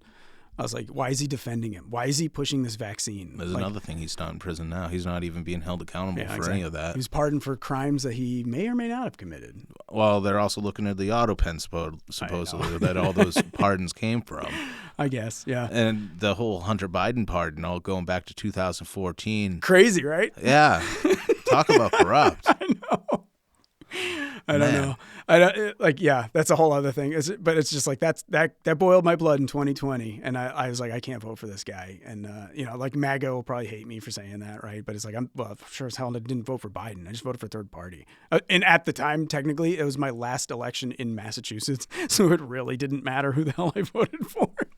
The Epstein killed himself thing that just came out. Oh my God! You mean like with was it Dan Bongino came out and said that like, oh, I've seen the footage. He killed himself. Then all the MAGA people that came forward and said, oh, Epstein killed himself. I know. After 10, how many years has it been? 7? Yeah, 7 years. Yeah. Of Epstein didn't kill himself, and then all of a sudden Epstein killed himself. Yeah. And they have footage from a camera they said didn't work. Like, where did That's that come right. from? They did say it didn't work. They said didn't the cameras weren't working or were offline and the not guards were adding up asleep. there. Yeah. I know, none of this stuff makes any sense. No. It makes me wonder, it's like, what do they have on Cash Patel and Dan Bongino? It doesn't even matter if he killed himself or not. How about the client list? Oh, yeah. Just release the we know client it exists. list. Yeah, and then we got teased with that whole like Pam Bondi like released all those binders to all those influencers, and it was all information we already had. Yeah. Like, nothing new. Like, no, we want the client list. Yeah. It's real simple. That's all we want. If he was trafficking children, yeah, who was he trafficking them to? Yeah. That's all that matters. Yeah, exactly. And if you can't provide that, then why was he charged? Why was he... It's disappointing. Like that's like coming out like the election, like it's just kind of like hype going into January, inauguration, all that stuff. I'm like, Doge, this is going to be fantastic. And it's just kind of like, oh my God, it's like more of the same. It makes me think sometimes that the people that tell me that Trump is controlled opposition could be right. Oh, I don't know. I don't know if I buy that. I think he likes to just kind of. He's a populist, right? So he wants people to be behind him. So he's going to kind of do whatever makes the most amount of people happy. I think. Whichever way the wind blows. Yeah, which is. It's not good though. No, it's not good. There's things that like was like tariff policy stuff like that. Like he was all about it, and then when like massive backlash, even from like Elon Musk, was just like, this is not good. This is this is gonna hit the consumer. Like American consumers are paying for this tax. You can try to say China's paying for the tax all you want. American consumers at the end are going to be paying for this tax. I think if he could eliminate the income tax and replace it with tariffs, the American consumer would get over it. I think so. I agree. I said that like a long time ago. I was like, hey, if we can do a 1-for-1 swap, like dissolve the IRS and turn it into like a Department of Tariff Services or something, and that's its purpose. Yeah. Sure, let's do that. The idea that our labor is subject to taxation is insane. I agree. Yep. And when we were sold the income tax 100 years ago, it was a rich man's tax. It was. For the top 1%, just like all these other taxes that they want to pass to make the rich pay their fair share. Oh, yeah. That sounds nice, but eventually we're going to have to pay that too because there's just not going to be enough revenue. Yep. And the money they're pulling in now is still not enough. No. So they have to print money. When's the last time? We haven't had a surplus since the 90s. Yeah, exactly. And that's a problem. Yep. I mean, a large of that, I don't know why it keeps getting glossed over, but that's the war on terror did it. Like they started it and then COVID made it worse when they just like printed checks for everybody in every business. But it's like the war on terror has like so we supported the Taliban against Russia because Mujahideen in the 80s. Yep, with the brave like Rocky, was it Rocky 4? Rocky 3. Rocky 3. Not Rocky 3. Rambo 3. It's like we support the brave fighters of the Mujahideen is in the, like the post credits or something like that, and it's just like we supported them because we knew it was going to drag out Russia and make and hurt them financially. And they're right next door. And they're right next door, and not on the other side of the planet like we are. And then we get dragged into that, and Iraq, and then sort of Syria. And then Yemen and sort of Libya. And it's just like this money just getting lit on fire. Yeah. And it's being printed and sent to the military-industrial complex. And they're lining their pockets, so aren't the politicians voting for it? No, exactly. But like I said, that's because they can be bought. Oh, yeah. So if they were making enough money where they couldn't be bought, maybe things would be different. Yep. Maybe not. But I mean, so if they made enough money where they couldn't be bought, then we don't need to give them a salary. Right? Like if we could just put Elon Musk in Congress or whoever, then we also have a competing interest there where they're going to sign bills like if you put like Bezos versus Musk and they're both in Congress, like one's going to be for SpaceX and the other one's going to be for whatever the hell the Amazon Blue something, whatever. Well, right? Those two guys alone made more money than anybody off of COVID funds. Yes. Yeah. Their net worth went up 3 to 4 times. Yeah. Lockdowns were good for them. It was great for them. Yeah, if you owned Amazon and everybody was sitting at home ordering from Amazon, you're doing great. Yeah, and I think that I was really hopeful that they would actually pass a budget that made sense. I was hopeful too. I thought that like Doge cuts were going to be at bare minimum codified. But it's like no, all that money that he found, all the corruption and waste, it's all still in the budget. And then they were talking about giving everybody $5,000 checks. Which, what's the point? Why are we doing this? I mean, if they're going to give it to you, you got to take it. Yeah. And that's the same thing with the COVID money. You can't really feel bad for it. You can't be mad at anybody for taking that money because That's all our money. It is. And you're getting your own paycheck back. Yeah. Yeah. Your taxes are going to go up, and your prices are going to go up. So whatever they're giving out, you got to take. Yeah. I don't really blame anybody for taking government money anymore. Like this is just it's all funny money anyway. It's all funny money until it crashes, until it collapses. And I mean, I try to take. I always refer to the state house like take the clown pill, because it's just like if you don't laugh at it, you're going to lose your damn mind. Like you're going to go crazy. It's just like the existential dread of just like the entire nation collapsing. It's just like, oh my God, what do I do? When would it happen though? Because I mean, right now we're at $37 trillion. We've printed more money in the last 5 years. What happens is when we either trade or try to sell our debt to somebody, and they treat us like a third world nation, and they're like, we're not buying from you. We can't trust you. Your money's worth nothing. Yeah. Like, why would we trade in the dollar? It's like lending to somebody with a terrible credit score. Exactly. Yeah. Like I think it was we had a buddy of mine was like talking about how Argentina was just like how their rampant inflation was so bad that like no one was willing to buy their debt anymore. So all they ended up doing was printing more money because they couldn't like borrow. Nobody trusted them, and like we could head towards that. Like what's the alternative? We also have like the strongest military, so we kind of are like the bully in the room, where it's just kind of like you're gonna accept our money, like mobsters to the rest of the planet. It's like you're gonna accept our money, like, and that's what we did to like the Middle East, right? Like, oh, you want to get off the petrodollar, Gaddafi? No, you're not. All they got to do is wait it out to the point where we can't afford our military anymore. Yeah. If we're spending more on inflation than we are on defense, that day is coming. Oh yeah. Probably in the next 20 years, I would think. And then if it flips higher than like Social Security and Medicare, then that means that the money that we're paying, that money's already getting printed like crazy anyway. But then that money can't even pay for the services it's supposed to support, because the dollar's rapid inflating, right? So like we're giving money for medical services, and it's like, well, it's not even going to pay for that, because by the time you got the money to pay for your medical services, the prices have gone up. Like that's what'll end up happening, just rapid inflation, like they did, like in Venezuela, where I think they had like a crypto thing, like a revolution down there, because people would take their paychecks and immediately buy Bitcoin with it, because just taking your money out of the machine and holding it for one day, it was already inflated away. Like that, so they were putting it into like solid stuff, like whether it be gold or crypto. Like Bitcoin was like very popular in Venezuela. It's just like a store of value. Money is so worthless. They don't even want to hold it. No, exactly. It's not worth the paper it's printed on. It's like, an old adage. And that's the thing, is that when you do have a recession, that's time to start buying things. But then nobody has any money, and the people that do have money are the ones that are buying things up, and that's where you get the concentration of wealth. And with COVID, was the largest concentration of wealth, because they printed so much money. They gave it all to special interests. Oh, yeah. They gave a little bit to the people. Some people, if you bought some crypto with it, you probably did okay. Oh yeah, you did very well. Bought. Oh yeah. You got to buy the right stuff. Yeah. Don't buy meme coins, people. No. But you never know. You might buy it just at the right time. Oh yeah. Yeah, but then you're doing like the gambler thing. That's all it is. It's all gambling. Yeah. You buy it, and then you wait for that small spike, and then offload it to the bag holders. Yeah, it took me until about this past year to start learning how to dollar cost average. Okay. So like a decent one, instead of just being like, well, this one might go up. Nope. But I don't think they'll ever see the increase that they saw during COVID. No, probably not. I mean, barring like the collapse of the dollar, where the value just starts going through the ground, like into the dirt, and then you can buy like crypto will just go insane, because it'll just be basically showing the value of the dollar in relation to every other asset, and it just goes to zero. So how much ground have you gained on protecting the Guard?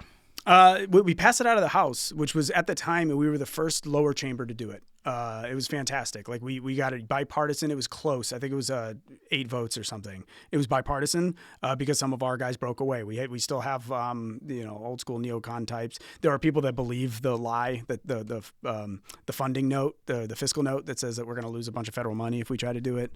So there's no federal money tied into it. No, in my opinion, and with what we've seen with a lot of the Doge stuff, they can't. Like it's Congress has to defund. If they wanted to defund the Guard, Congress has to do it.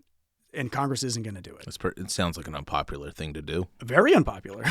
So like they're claiming that the National Guard Service will just unilaterally just stop giving money to the state somehow, or move the unit somewhere else. Make it make sense why the New Hampshire National Guard needs to be in Syria. Yeah, they can't do that. They can't justify that. When that missile attack happened in Tower 22, I emailed the Deputy Adjutant General and I said, tell me none of our guys were there. And he says, I can't give you that information. It's classified. And I was like, okay, like fantastic. And I had to find out through like a buddy who knows a guy who was in a unit. It's like, oh no, we weren't there, but we were there 2 weeks prior. Like, it's like, you got to be kidding me. Like, we were that close, right? And like, there are times where I'm laying in bed at night and I'm not lying. Like, I'll lay there and I'm stressing out thinking about like, what happens if our guys what do I do as like the guy behind this bill? Do I just go to the Adjutant General's house, like personally with like a news crew and just embarrass him? And like, be like, if one of our guys comes home in a box, like, you did this. Mm-hmm. This is on you. You testified against it. You lied. You wrote that fiscal note, and now this man is dead. They'll say you're grandstanding. Of course. Yeah. I mean, I could just show up by myself, but then I'll just get arrested. Yeah. Yeah. And then you'll just be crazy. That's all. Then I'm a crazy guy that showed up at the Adjutant General's house. Yeah. Yeah. And it'll hurt your cause. It would, because then I would look like a lunatic. Yeah. But it's just like how do I get this through to these warmongers? And like how do I get it? Like I'm fighting them. They're the biggest behemoth in the country, besides probably the medical industrial complex. Like I think the military, they're neck and neck, right? Like one of those two is the most powerful beast in the country, and that I feel like a little guy with a sword against like the biggest dragon in the country. Do you think our military has any need to be anywhere? Like we have 1,000 military bases. No, absolutely. Like. The way I always say it, it's like I look at the United States flag. It has 50 stars on it. One of them is not Israel. One of them is not Ukraine. One of them is not Taiwan.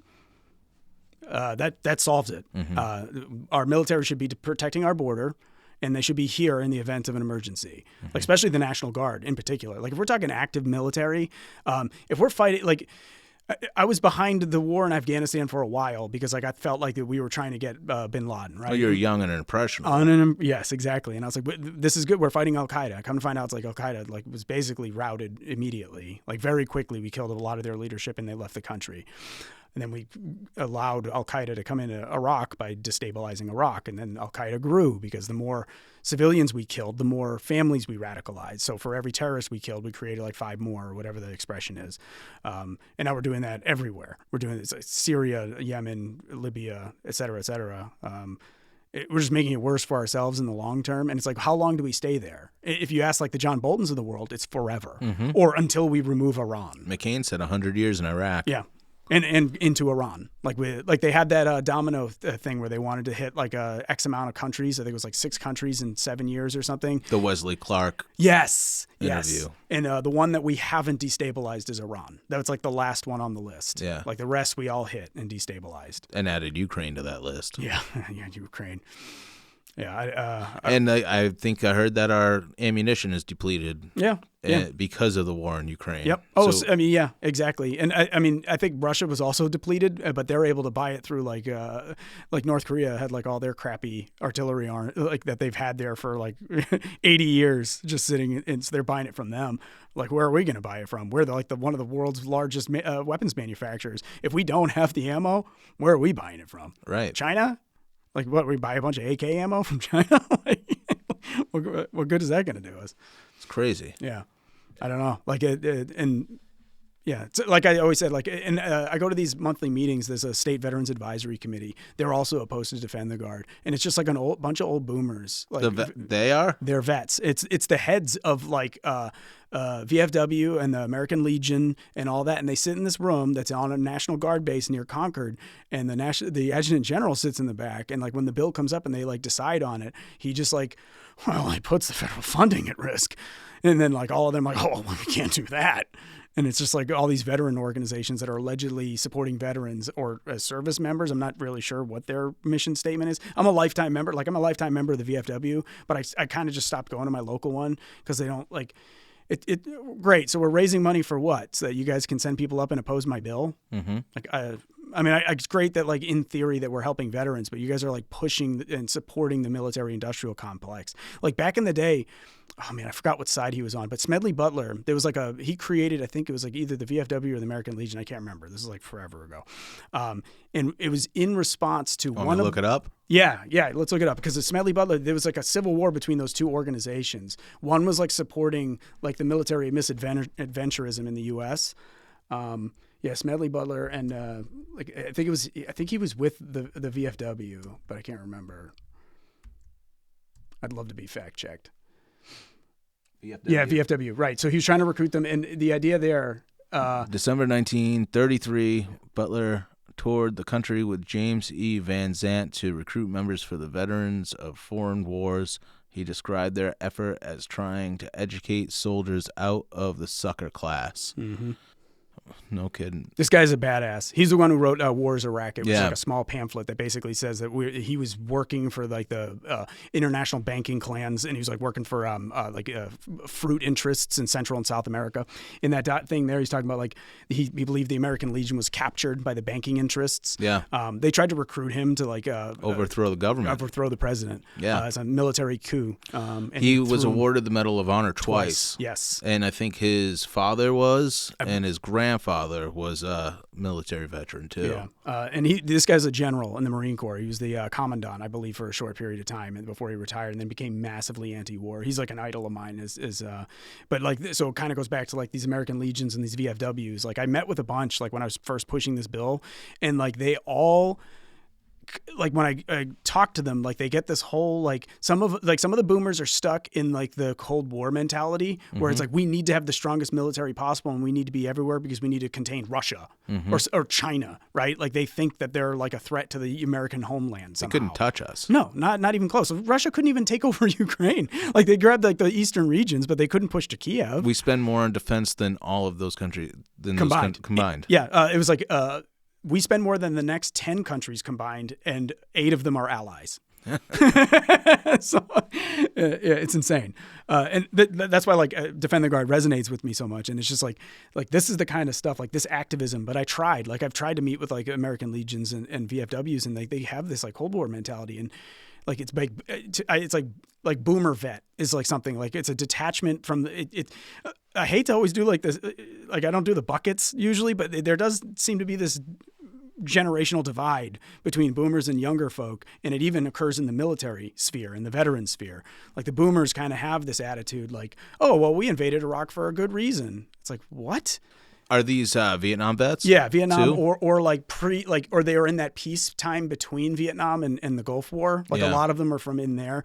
There's a good chunk of them. Like the VFW, you have to have served in combat to join it. But like there's American Legion guys that like they didn't necessarily see combat, or they were like deployed near the Russians somewhat, like Cold War stuff, like in the 80s.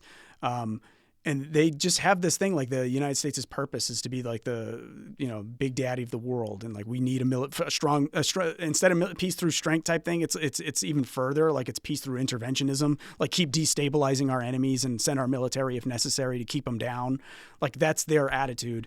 And like I met with these guys, and they just like, they're scared of the federal funding threat. They believe it for some reason. They don't like, they think that there's a quote from one of the guys that's actually kind of disgusting. It was like one of the guys that's from the SVAC, the State Veterans Advisory Committee, when he came and testified against the bill. He says, following the Constitution is a good in concept, but it's kind of outdated. Oh, wow. Yeah, he said that.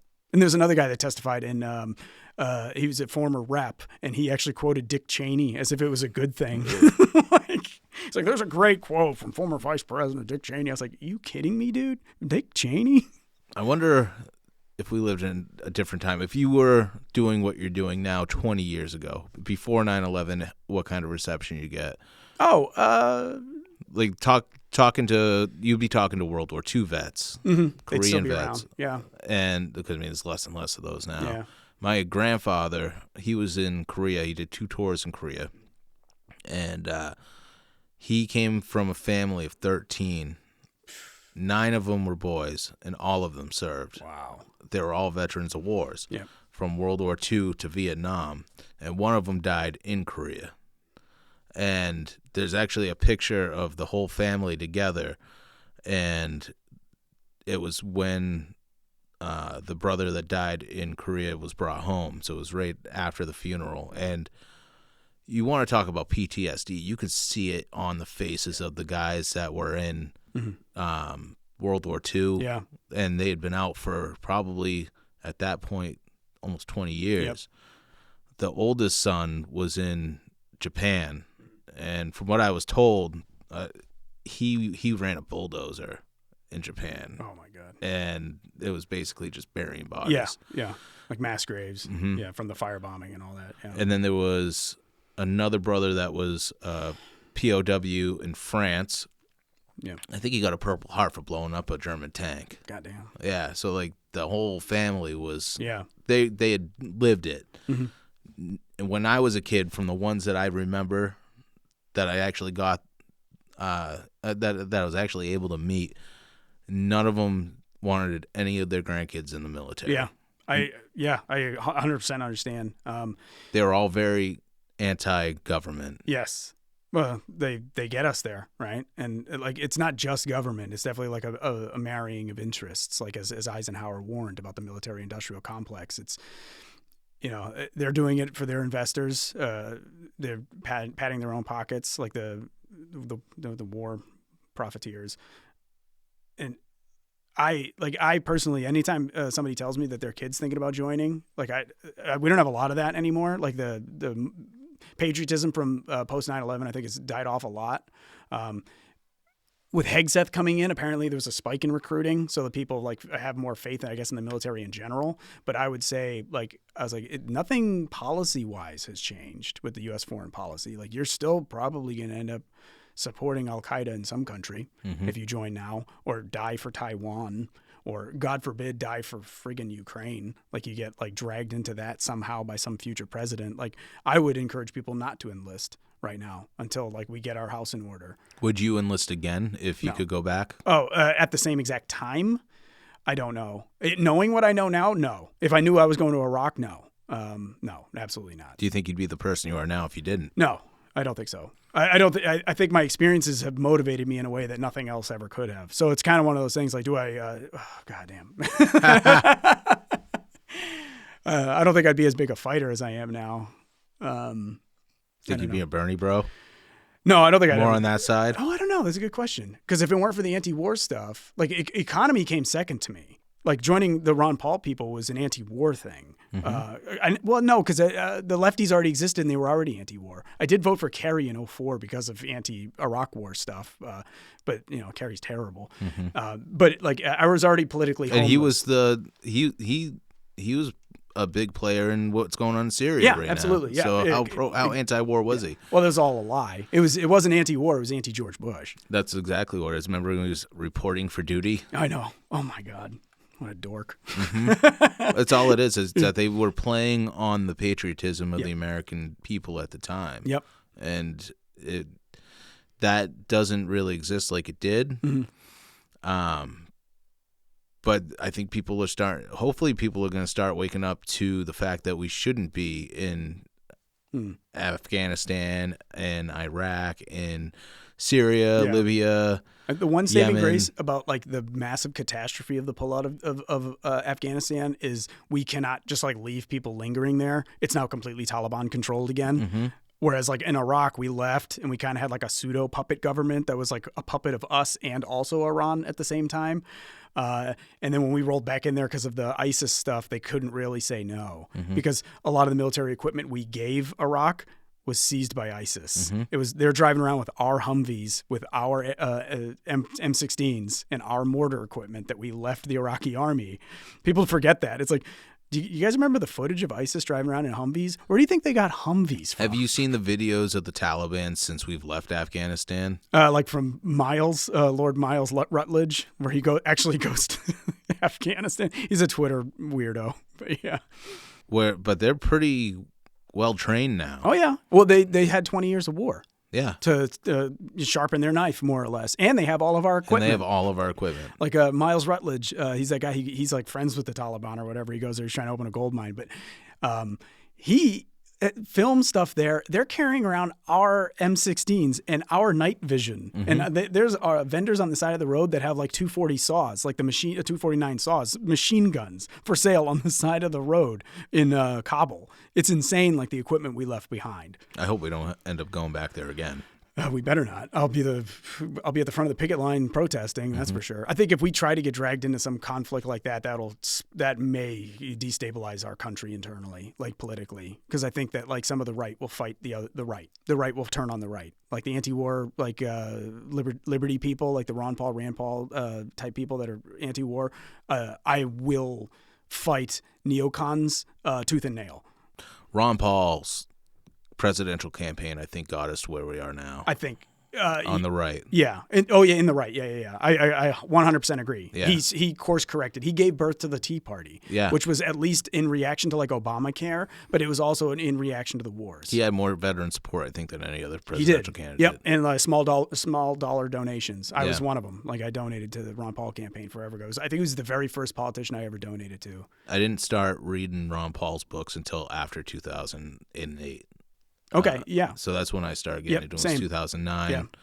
Yeah. So after the election was already over, and then I supported him in 2012. I remember the thing that got me about him is I was watching the debate, and it was the one where it was like him versus Giuliani, and he like dunked on him about like forever wars in Iraq and Afghanistan, and like that was like the pivotal moment that woke me up. I was like, holy crap, there's people on the right I can actually support. I was like, this is great because I felt politically homeless. Like you mentioned, I was like, there's no way I could have been a Bernie bro because I already didn't trust the Democrats at all.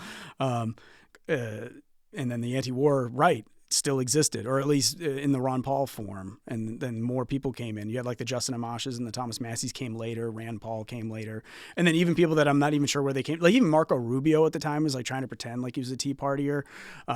There's a lot of people at the time that were like riding that wave for like fiscal responsibility, trying to rein in Obamacare, and like I mean, technically, we literally still have Obamacare, but at least it's been like kind of watered down, like the mandate, and you don't get fined for not having insurance from a private company. Yeah, being forced to buy a product. That was wild. I know. It's insane. And before the ACA took effect, I think at the time when I was paying for health insurance, I had like a $500 deductible, and it was like $40 a week. And then once that went through, my deductible went to like $2,000 or $3,000 for the same one, and now it's even higher now. I'm pretty still sure. Going, yeah, because now you can't mandate everybody to have it. But that was basically just that. People want to call Obama a socialist, but he's really a crony capitalist. Yes. Oh, yeah, absolutely. I think a lot of the people on the left are like that. Like they'll pretend like they're trying to do it for the everyman, but they're actually helping bankers. Like I feel like the TARP bailout, when they bailed out the banks, it was like a bipartisan bill that like passed like almost unanimously, if not unanimously, out of the House, when they just like handed them like trillions of dollars. And like the Federal Reserve was like, from what I understand, also bailing out people in the background that wasn't attached to that bill. So like the amount of money that like got injected into the economy was like, it was one of the biggest spikes besides the war on terror. It was more than what they said it was. Absolutely. And that's like the whole audit the Fed thing kind of came out. That's when they started a quantitative easing, I think. Yeah. Well, the monetary policy is just like the entire like Fed playbook. They just do that the whole way through. Yeah. And the Fed, right? Like I think one thing that we need to do is educate young people on monetary policy more than I agree. anything else, because it drives and everything. That's the reason why we have the wars we have, because they can just print all this money and just do whatever they want. Yeah, back in the day, they had to beg people buy war bonds. Yeah, like if you want the war to keep going, you have to donate. You have to, like if it was a just war, like World War II, like everyone. I mean, even in retrospect, even the anti-war people are like, well, we were attacked on Pearl Harbor. Whether or not we allowed it to happen or not is a subject to debate, right? And it's like we were justified to defend ourselves, and makes sense. Our people were attacked, but it's like Korea, Vietnam, definitely not. Gulf War, why? And then everything that war on terror, and then like also our interventions in between, like random stuff like Kosovo, things like that we also helped with. Like, why are we involved in any of this? I think people should look at the creation of the Fed in 1913 and then the outbreak of World War I the following year. Yeah. And then that resulted in central banks all across Europe and a lot of these empires that have existed for a long time, hundreds of years. I think the Ottoman Empire was 1,500 years. Yep. Gone. Toppled. Yep. and now you have central banks all throughout Europe. Yep. That is where this all really started.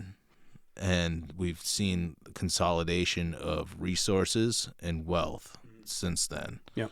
We did have a really good standard of living here in America in like the 50s, but that's dwindling away. And I think the only thing they're really offering to people now is, well, you just have to accept a lower standard of living. Yeah, exactly. Work, like you were saying earlier, like work 30% harder for the same pay for a house that you'll never afford. Right. Like you can't even save to buy a house. Like the amount of money that you're saving is going to get inflated away. So like the concept of a down payment is just like, I don't even know if Gen Z is going to have anything like that. People used to rent so that they could save to buy a house. Yep.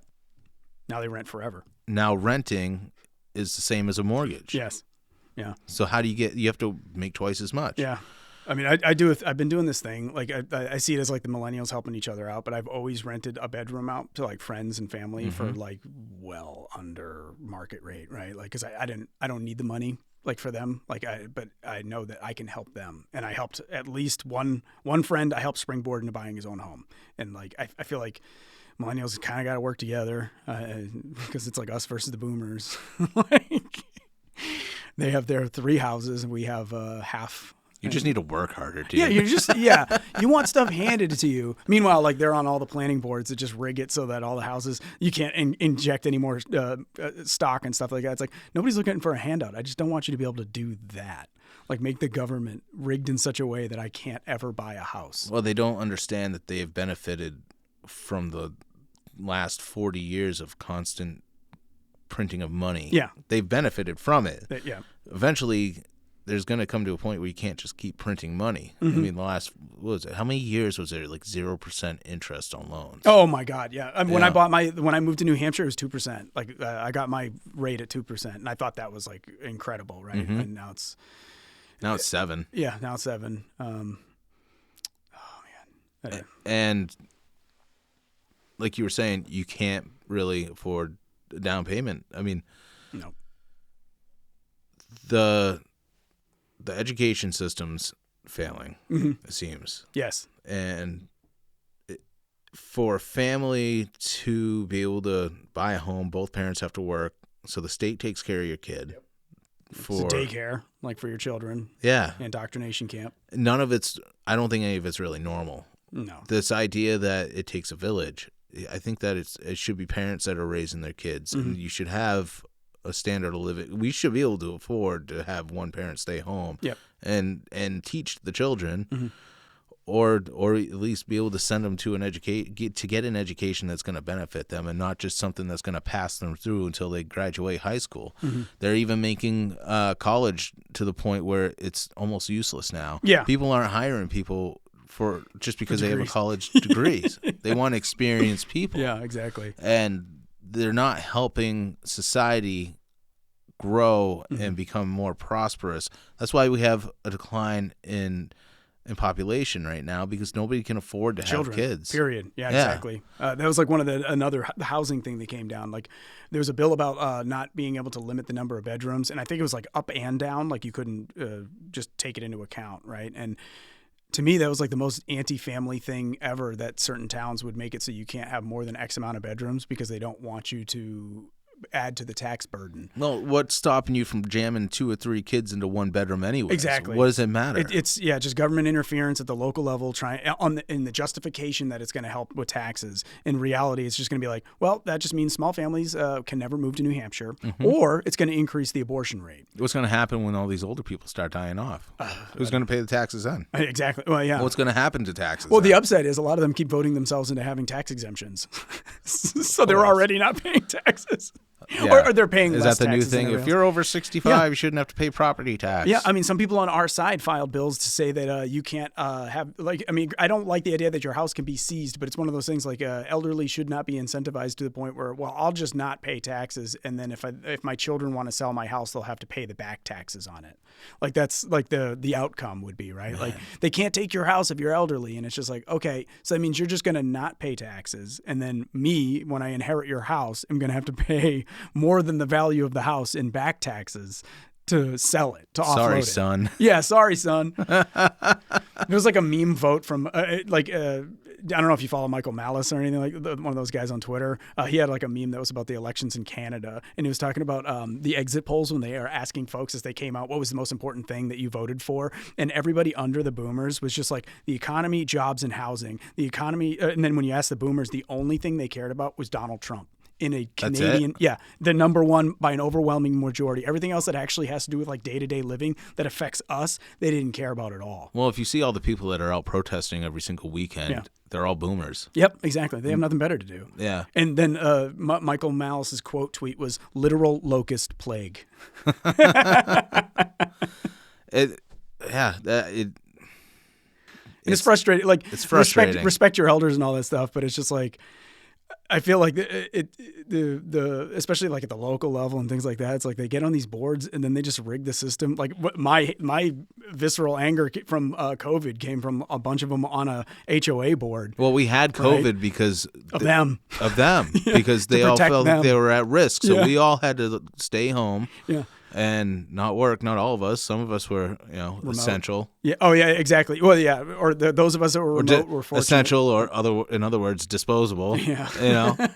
You can die. Yeah. As long as you can DoorDash that retirement home. And our kids had to wear masks, and then they wanted to mandate everybody to take a vaccine that was not tested, or if it was tested, it was tested a lot earlier than they were telling us. Oh yeah. And it was all for them. It was all for them. Yeah. In any other society, like in history, like it's something like that, it's like women and children first, right? Like women and children first, and then like the elderly go down with the ship or whatever, because like they live their life. But like when COVID hit, it was like the exact opposite. It was like everyone's lives needs to end to keep the boomers. Like we can't allow any of them to get the sniffles. I don't care if you all lose your jobs. I don't care if we inflate away the currency. Well, they're dead in 10 years anyway, and they just want to make it out that last 10 years. The rest of you can deal with the mess afterwards. Yeah. And that's where we're at. It should be every generation's goal to leave society better for their children. Yeah. Like I have no children. Like I'm not, I don't know if I don't feel equipped, and I don't think that they would come into a good society. Like I don't trust it. Like I trust myself, but I don't really think that like the outcome's going to be great for them. Like that's my one black pill of everything. Like I'm a pretty white pill, clown pill kind of guy. Like I try to think of, like optimistically about certain things, but like when it comes to like the doom of the next generation, like that, I see like a darkness on the horizon type thing, and it actually makes me kind of pessimistic about the future. And I just try to not. I try to make it the world right now for myself and everybody around me and my friends and their children. Try to make it better for them. But like I don't know. Like good luck. Like my nephew. Like good luck, bud. Like you're in for a mess. That's why we have to educate them. Yeah, we have to know. They need to know exactly what's going on because eventually the boomers are going to go away. The Gen Xers will be the new boomers, and we'll be the new Gen Xers. Yeah. Yep. And I think that the next generation is going to be a lot better than the last one. Well, the Gen Z, right? Like not necessarily our kids. The Gen Z. Well, Alpha. Alpha would be our children. I think like our generation's I think Alpha children. And probably like I think if you're like 18, what I'm seeing is that like 18-year-olds and younger are looking like they're probably going to be more critical. They're going to think more critically, I think. I hope so. Because the kids that were in high school during COVID, they're all in their 20s now, and then up to like the 30s. They stayed home.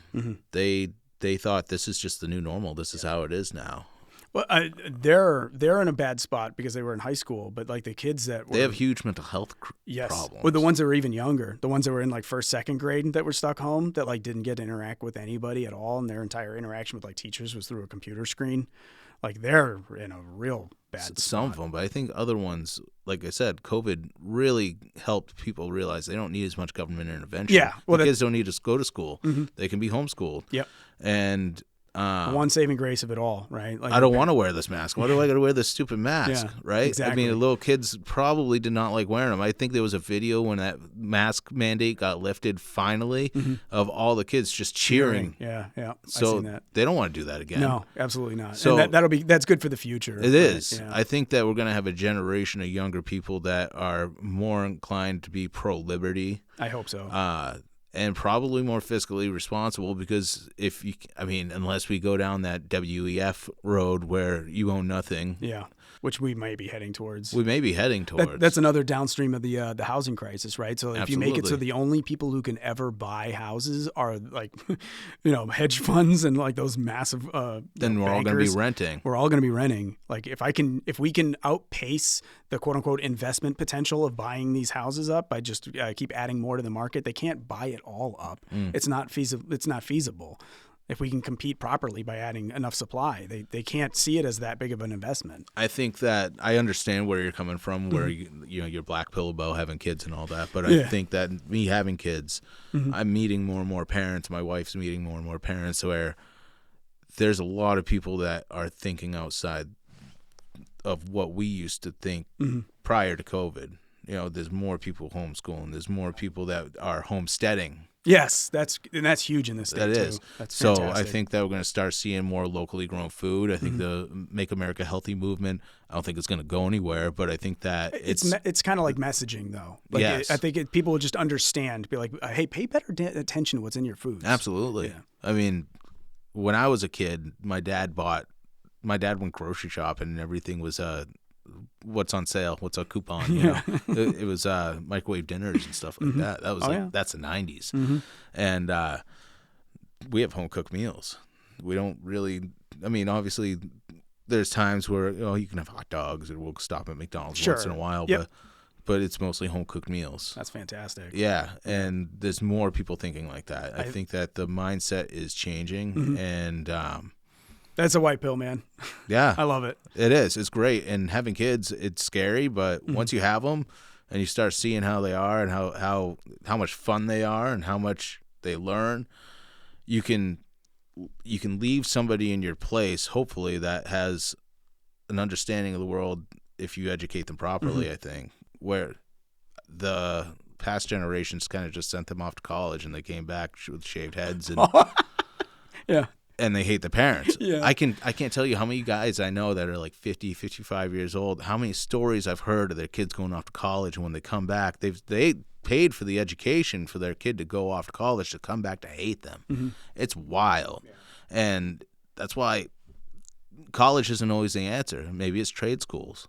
I think that's great. My brother learned this lesson the hard way. He went to college, became like a teacher and all that stuff. Got like gobbled up by the Massachusetts school system, where like the union didn't look out for him at all. They just like threw him under the bus because he didn't work the way they wanted him to work. Right, even though he was trying to actually help the kids. They're like, no, you're not here to help the kids. You're just trying to get them to pass these tests and all that stuff. And it's just like, who cares what happens to kids? Like, was the attitude. And then now he's a union electrician. Like he ended up just pivoting. Now he's working with the IBEW out of Boston, right? So he's making a lot more money. He's a lot happier.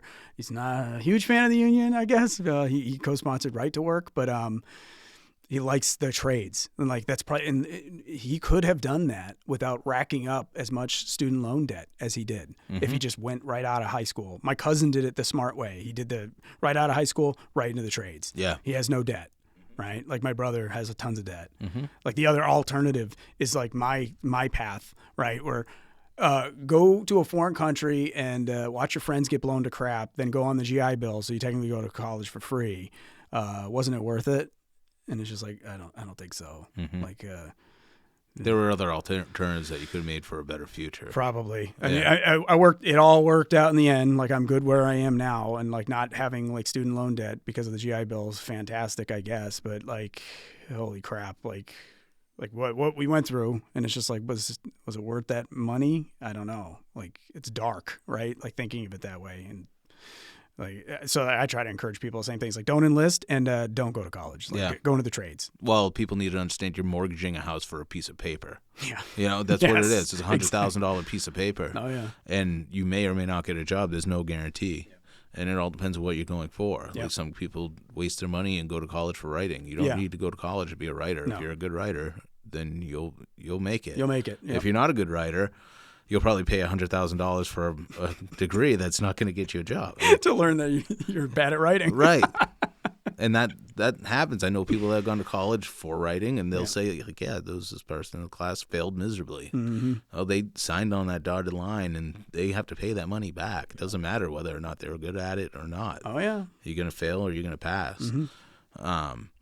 So I think that's one thing, because they started really pushing that in younger generation, like our generation and under. Yep. You need to go to college. Yeah, I mean, that was a big Obama thing. Like, yeah. Obama was all about, like, you got to get every kid in college and things like that. And the problem is he didn't say they need to get into useful degrees. Right. So, like, I have more than one friend that spent more than 4 years to get a 4-year degree. So, like, not only did they get a useless degree, they ended up with more than 4 years worth of debt to get that 4-year degree. Because they didn't know what they were going to do. Yeah. Like, the first year, they're just, like, dirtling around, change majors. Oh, I got to start over.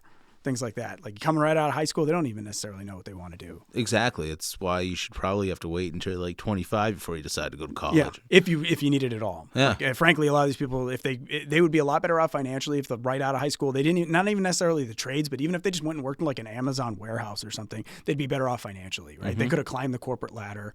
They put it, like, do whatever it is, like, work your way up, right? Like, even though you're technically, sometimes you got to work the meaningless job or whatever to get up to something that you find is better, whatever it may be. Yeah. And they need to teach kids about interest. Yeah. That's the biggest thing. Oh, yeah. Paying money just to have that goes back money. to the economy stuff, like learning about sound money, learning about interest in general, like anything like that. Yeah, I didn't learn anything like how to get a mortgage or like how credit scores apply to anything, like how to manage credit cards, things like that. Like, I didn't learn any of that in high school, but that's like stuff that I have to deal with every month. Right? I tried to teach my son about money with silver, bullion, nice. Yep, and basically trading cards. Nice. Yeah, try to get him to, because I mean, he gets money, it's burning a hole in his pocket, and I'm always trying to get him to, buy something that's going to increase in value over time. Yeah, like, an investment. Yeah, like I used to collect cans and bottles when I was a kid, and I blew it on whatever. But if I was like going down to buy silver coins when I was 10 and just putting one, like, I mean, back then I would have been, $10 a week worth of silver was a lot. Holy crap. Especially today at $30-something an ounce. Oh, man. It's one of those things where, like, you look back and you're just like, man, I wish I knew then what I know now. I wish somebody was like there telling me that. Maybe I would have listened, but probably not. I want candy or whatever, I want comics, because you're a kid. So. You want the thing right now. Yeah, I get exactly. it. 100%. Even as an adult, there's times where I'm just like, I want that stupid thing right now. Yeah. I don't care if it's overpriced. Yeah. I need a new gun. Yeah. Oh my God. Yes. Yeah. Gun guys are like that. Oh yeah. Absolutely. I need a new optic. Yeah. But yeah. So what do you think New Hampshire looks like? I've been asking this to most people. What do you think the future of New Hampshire looks like? I think it's pretty bright because I think the in-migration of like-minded folks is going to continue. I don't see it dying down. I think COVID was like a huge spike in good people moving here, but I think like the changes that we've made has made it like not palatable to people that don't think like us. So they're not looking here to move here. Like whatever caused the massholes to move, like the leftist massholes to move here in like the 90s, early 2000s. I think that's gone. And I think it's mostly right wingers and liberty people that are moving here. And I think that's better for us in New Hampshire overall because they're going to keep voting and they're going to turn out, send good reps up to the state house. The House is always who knows, but I think the Senate's been gerrymandered so hard that like we have a nice backstop. Like should we lose the House, I think we're in a pretty safe spot. I hope, barring some massive thing that like if the first election where everything flipped solid blue was actually in response to George W. Bush war in Iraq. It was 2006. Like we lost the trifecta. All of them, well, technically quadfecta, because if you count the executive council, like all of them flipped blue, and the congressional seats flipped blue. How did we not end up with an income tax then? I don't know. I think it's unpalatable even to the lefties. So I think there's people that are squishy back then. This was well before my time. Like, I don't know how it didn't happen. I wasn't paying attention to local politics then. But I hear like a lot of the stuff that we're still ripping out, like the interest and dividends tax was created, I think, like 10 years ago. That was created by leftists when they were in control. That is an income tax. I believe that was created back then. I'd have to double check, but that is an income tax. We phased it out. It's phased out as of the first year. It's like a tax on investments. I don't. If they're going to create an income tax in the future, like say they get a trifecta again, they're not going to call it an income tax because they know that word is poison. They'll call it something else, like interest and dividends tax. They'll just rebrand it. But I think we're safe. I think we're good. I think the Senate's been gerrymandered so hard that even people that probably shouldn't win are still winning. They have a supermajority. Like even if we lose seats, they're still going to have a majority. It'll probably be like 13-11 or whatever, but they'll still have a majority. And Kelly Ayotte's like very popular, even amongst like some left-leaning people still vote for her. They like her because they see her as a moderate on a lot of issues. So I think we're safe for the foreseeable future. Yeah. Well, Tom, I want to thank you for coming by. Thanks for having me. This was great. Yeah. And do you have any social media accounts that you want to plug or the website? Twitter is Mannion. Actually, the website's Mannion, MANNION, the number 4, NH.com. Twitter is Mannion4NH. Facebook, I don't use that much, but the website will link to everything else. Awesome. Well, thanks for coming by. Thank you. Keep up the good fight. I will. And you're welcome back anytime. Appreciate it, man. I'll be back. Thanks, everybody. Thank you.